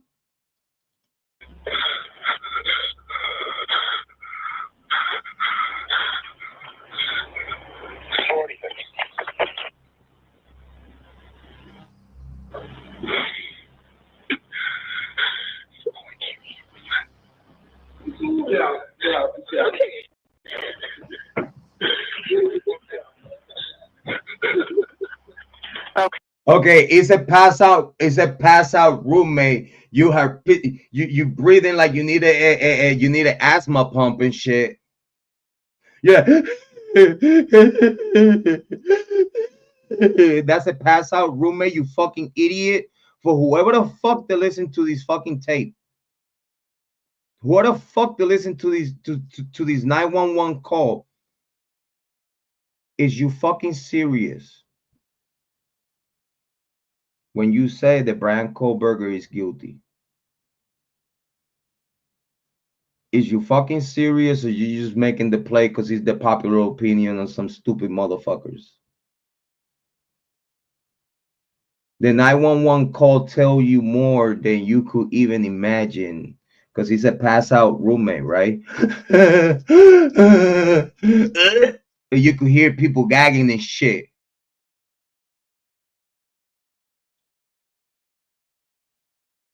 You know how this shit is gonna sound in court, and y'all still believe it's gonna be a trial? Because if this going to court, listen, this is nothing. This is nothing. The prosecution, no. If they go to trial, they're gonna look terrible. And the only way they could look good is in the same way Judge Hitler is making them look good. Because the prosecution looked terrible. The only motherfucker that is backing up the prosecution on the stupid shit that they doing is the fucking judge. The judge is literally arguing with Ann Taylor about the fucking case. How the heck you gonna be a positive match of DNA? So motherfucker, how the fuck you're not gonna talk about a possible positive match with flesh and blood of other males that were found in the motherfucking crime scene consistent to the fucking killing? You stupid motherfucker. That's how you snitch on yourself, Judge Hitler. That's how you snitch on yourself, because you think it's not motherfuckers like me out here that know the fucking truth. You fucking idiot. Because y'all think that everything is sealed. How the fuck you gonna know? Motherfucker, I called way before everything was sealed. And whatever the fuck was sealed, it was the same shit that I told Moscow PD on the fucking call that is coming out little by little, and y'all witnessing shit now in 2025 that I motherfucking told ya in 2022. That's why you see me here so passionate, so not giving a fuck about how you feel, how I'm giving it to you. Because you need this shit. You need someone like me telling you how the fuck it is, not how the fuck they want you to make it think like. You have never seen a motherfucking like me in your motherfucking life. And you know that. And I know those 2 weeks that I was gone, believe me, I knew that y'all missed me. Believe me, I see the comments. I see the message. I know y'all miss me. I miss you too.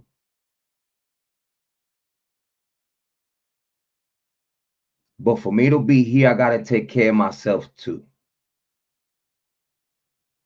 I cannot sit here and give you my all for the price and me forget about taking care of my health, so I could actually keep taking care of myself and keep taking care of the people that I love the most, my wife and kids, even my mother-in-law. Even my brothers-in-law and my sister-in-law. I'm overseeing a whole family.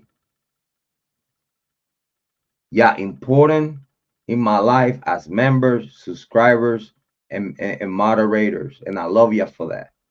But don't you ever forget that in my personal life is way more important than the Idaho fault. Is way more important than the Kiely Rodni case. In my personal life, is things that I have to handle, that if I don't handle and I don't take care of it myself, no one will. I just want everyone to keep that in mind. So when you do see me here very often, believe me, I'm taking care of stuff that is way more important to me than these criminal cases. Okay? Because yeah, I'm very passionate. I really want the truth to come out. But I'm not gonna waste my health and I'm not gonna waste my time repeating myself to people that don't want to listen.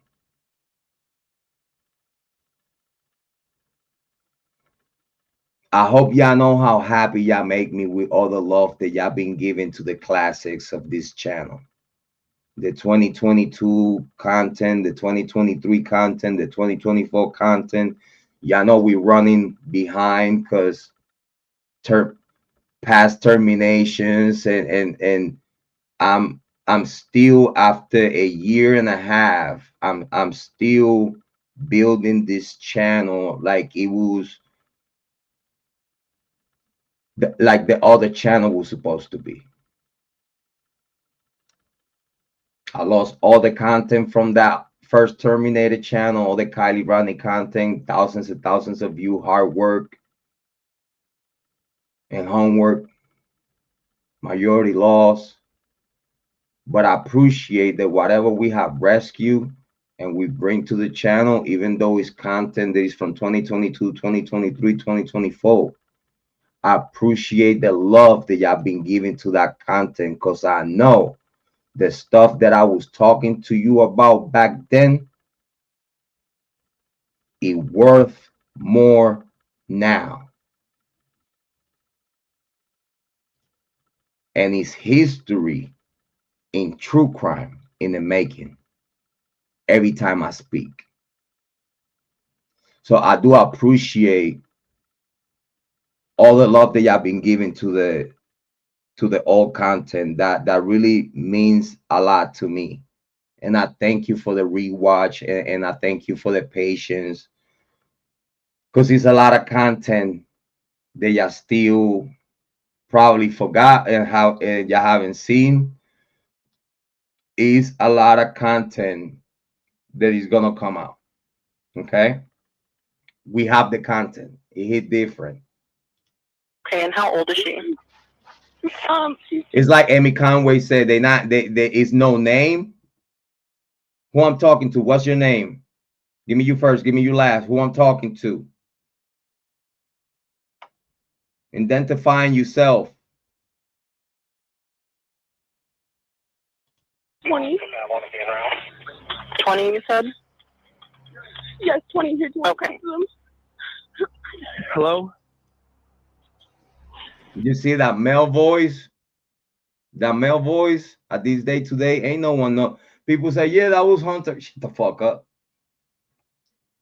The only people that we know at this day today that was on the phone, for a fact, it was Bethany and Dylan. For a fact. The male voice, like I said, that could be Ethan's brother, that could be Jake, that could, listen, that ask yourself why at this day today no one knows who's that male caller. I mean, they know.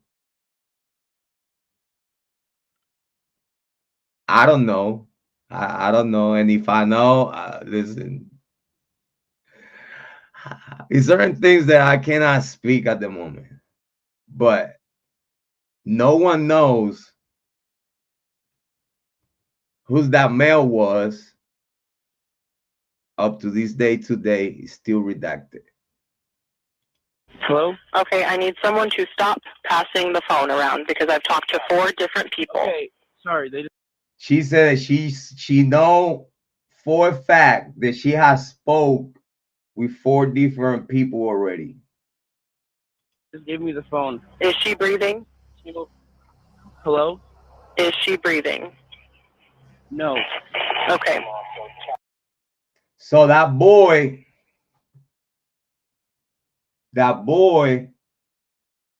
whoever was at the phone right now as we speak,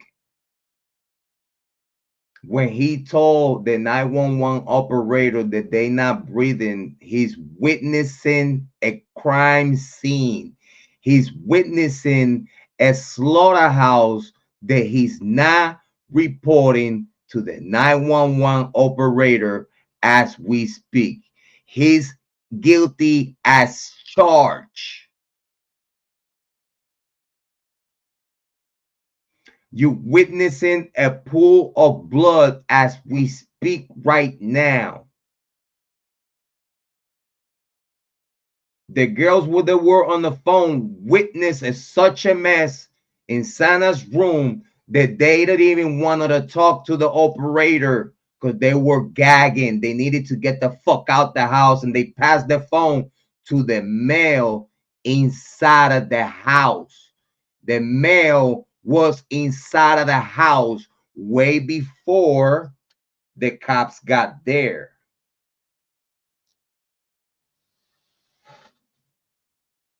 So that male just told a 911 operator that the pass out roommate is not breathing. So that mean and is equal as you motherfucker just failed to report a murder scene. You are guilty as charged. You piece of shit. This is what I was telling ya about these.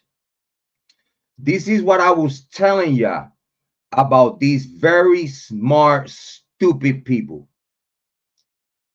Because they think that me and you are stupid. That we're going to listen to this 911 call and we're not picking what the fuck is really going on, because they think that me and you are stupid. It hit fucking different when Jrod on point is talking to you. It hit way different when it's me telling you since 2022 that all this shit already fucking knew. We was here debating about a phone call being real or not. Why? Because we need to put that shit out there. Because they thought that, well, now we put the 911 call out after they said that the 911 call probably didn't even happen, and we still have it. We're going to pull it out. We're going to pull it out. We're going to confuse everyone. Yeah, you stupid motherfucker. You just told us everything we needed to fucking know. Thank you very fucking much. Thank you.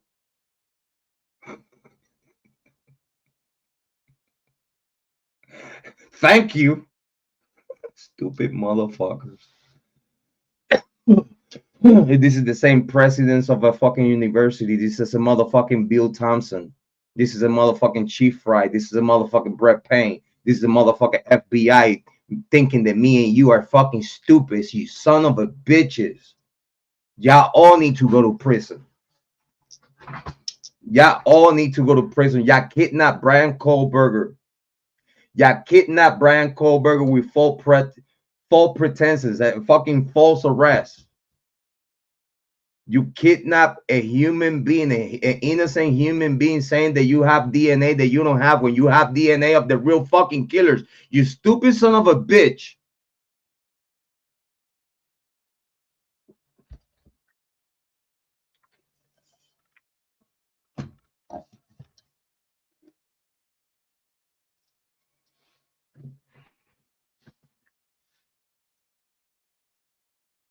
You stupid.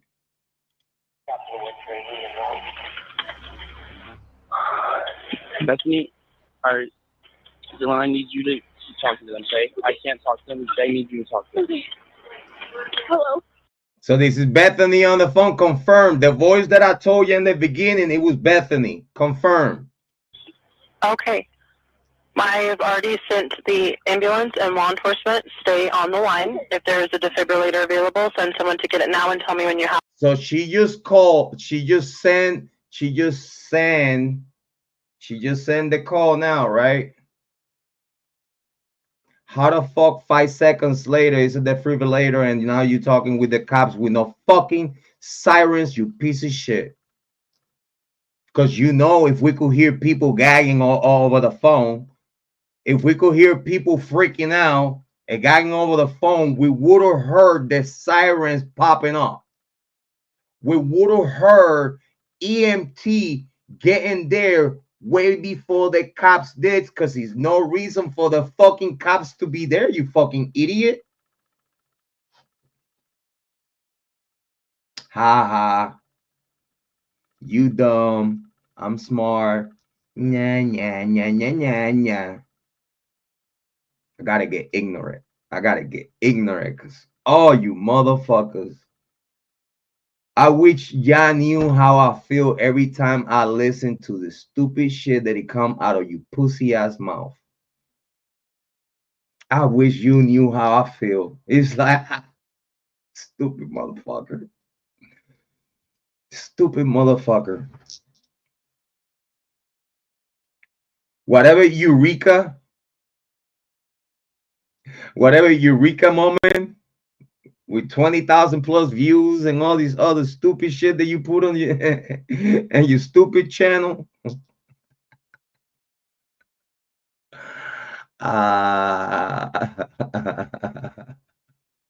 I wish you knew that you entertain the fuck out of me, because every time I listen to the shit that y'all talk about, y'all don't want to know what I think about y'all. Y'all really don't want to know, because Have it. Say that again. There's a police here right now. Okay. If there's you just call the cops. It's the police here right now. What the fuck is the siren, you stupid bitch? Where is the siren? Woo, woo, woo, woo. From the far away.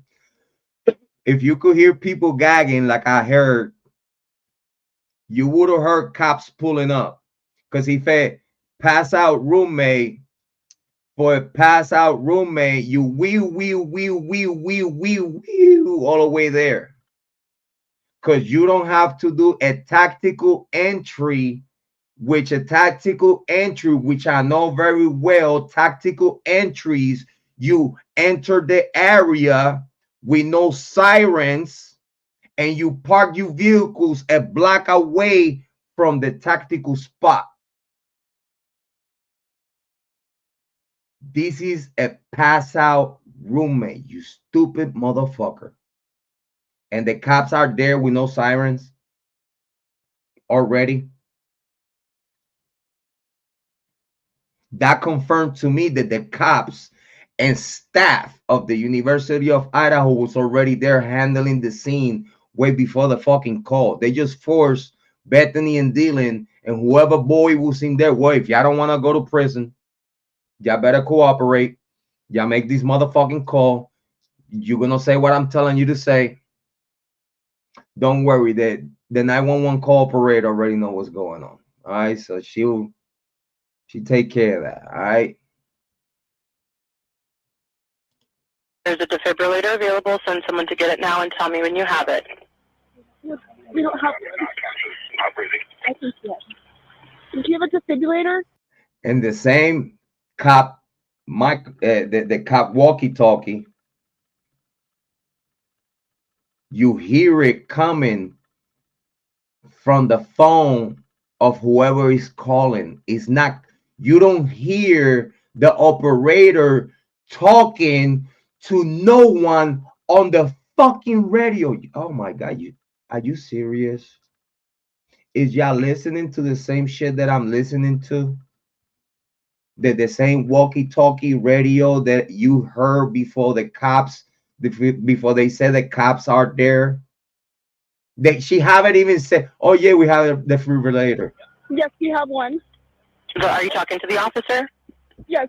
Okay, I'm gonna let. So she had to tell him for a second time that the cops were there, when we were already hearing the walkie-talkie of them talking by the phone of whoever they talking. And they got there to the crime scene. We know, they got there with no sirens, no nothing, on the tactical entrance. When it's a pass out roommate, EMTs would have got there way before the cops even got notice. Okay? So, you're welcome. I know y'all miss me. We've been here for 4 hours. It's like 35, 45 minutes of music. We got 4 hours total. I think We hit it right on the spot about the 911 call stage. MPD and the University of Idaho staff was at the crime scene way before the phone call. Now you ask yourself why.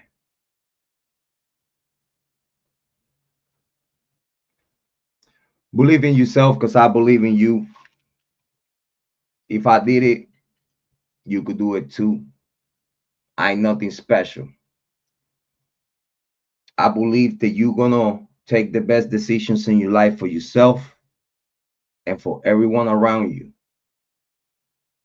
Love yourself and take care of yourself so you'll be able to love others and take care of others.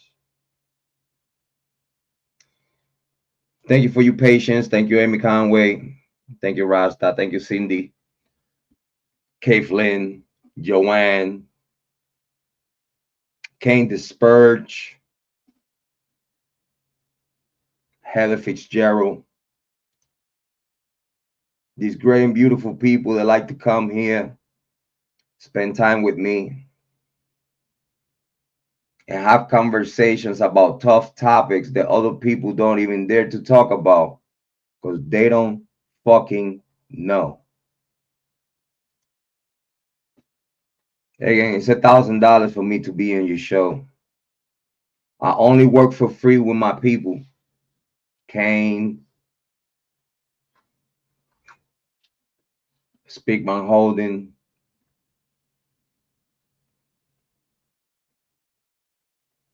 Convict Tots. Big shout out to A.R. Hayes, Sleuty.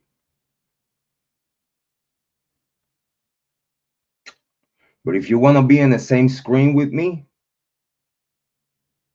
you know the fucking price. It's $1,000, and I'll give you a couple of minutes. Because listen, I'm not gonna waste my motherfucking time with you to talk about not a motherfucking thing that you don't fucking know. Because I want to talk to people that even if you're paying for me to be on your show,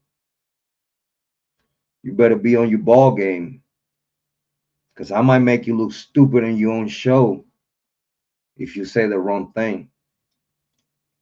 Big shout out to everyone. Thank you so much for being here. Very appreciate it. I'll be back. I'm going to be back. I'm not going to take that long to come back. I'm going to be back. I miss it here. Nah, thank you, Amy. Thank you. Appreciate.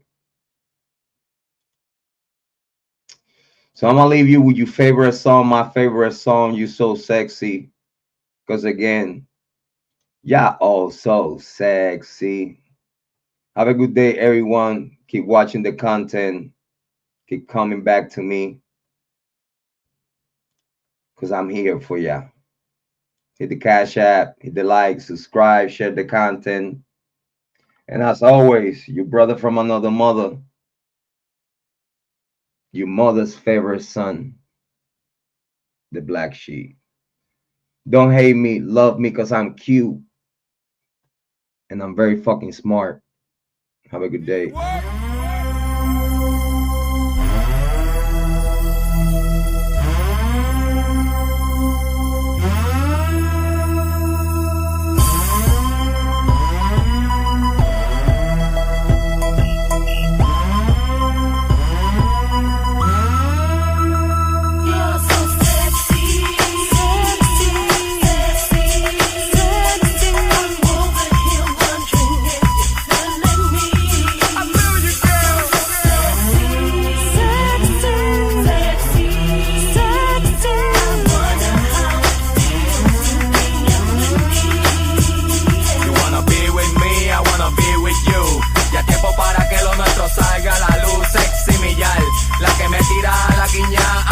Con su man, vamos a misionar. Amor.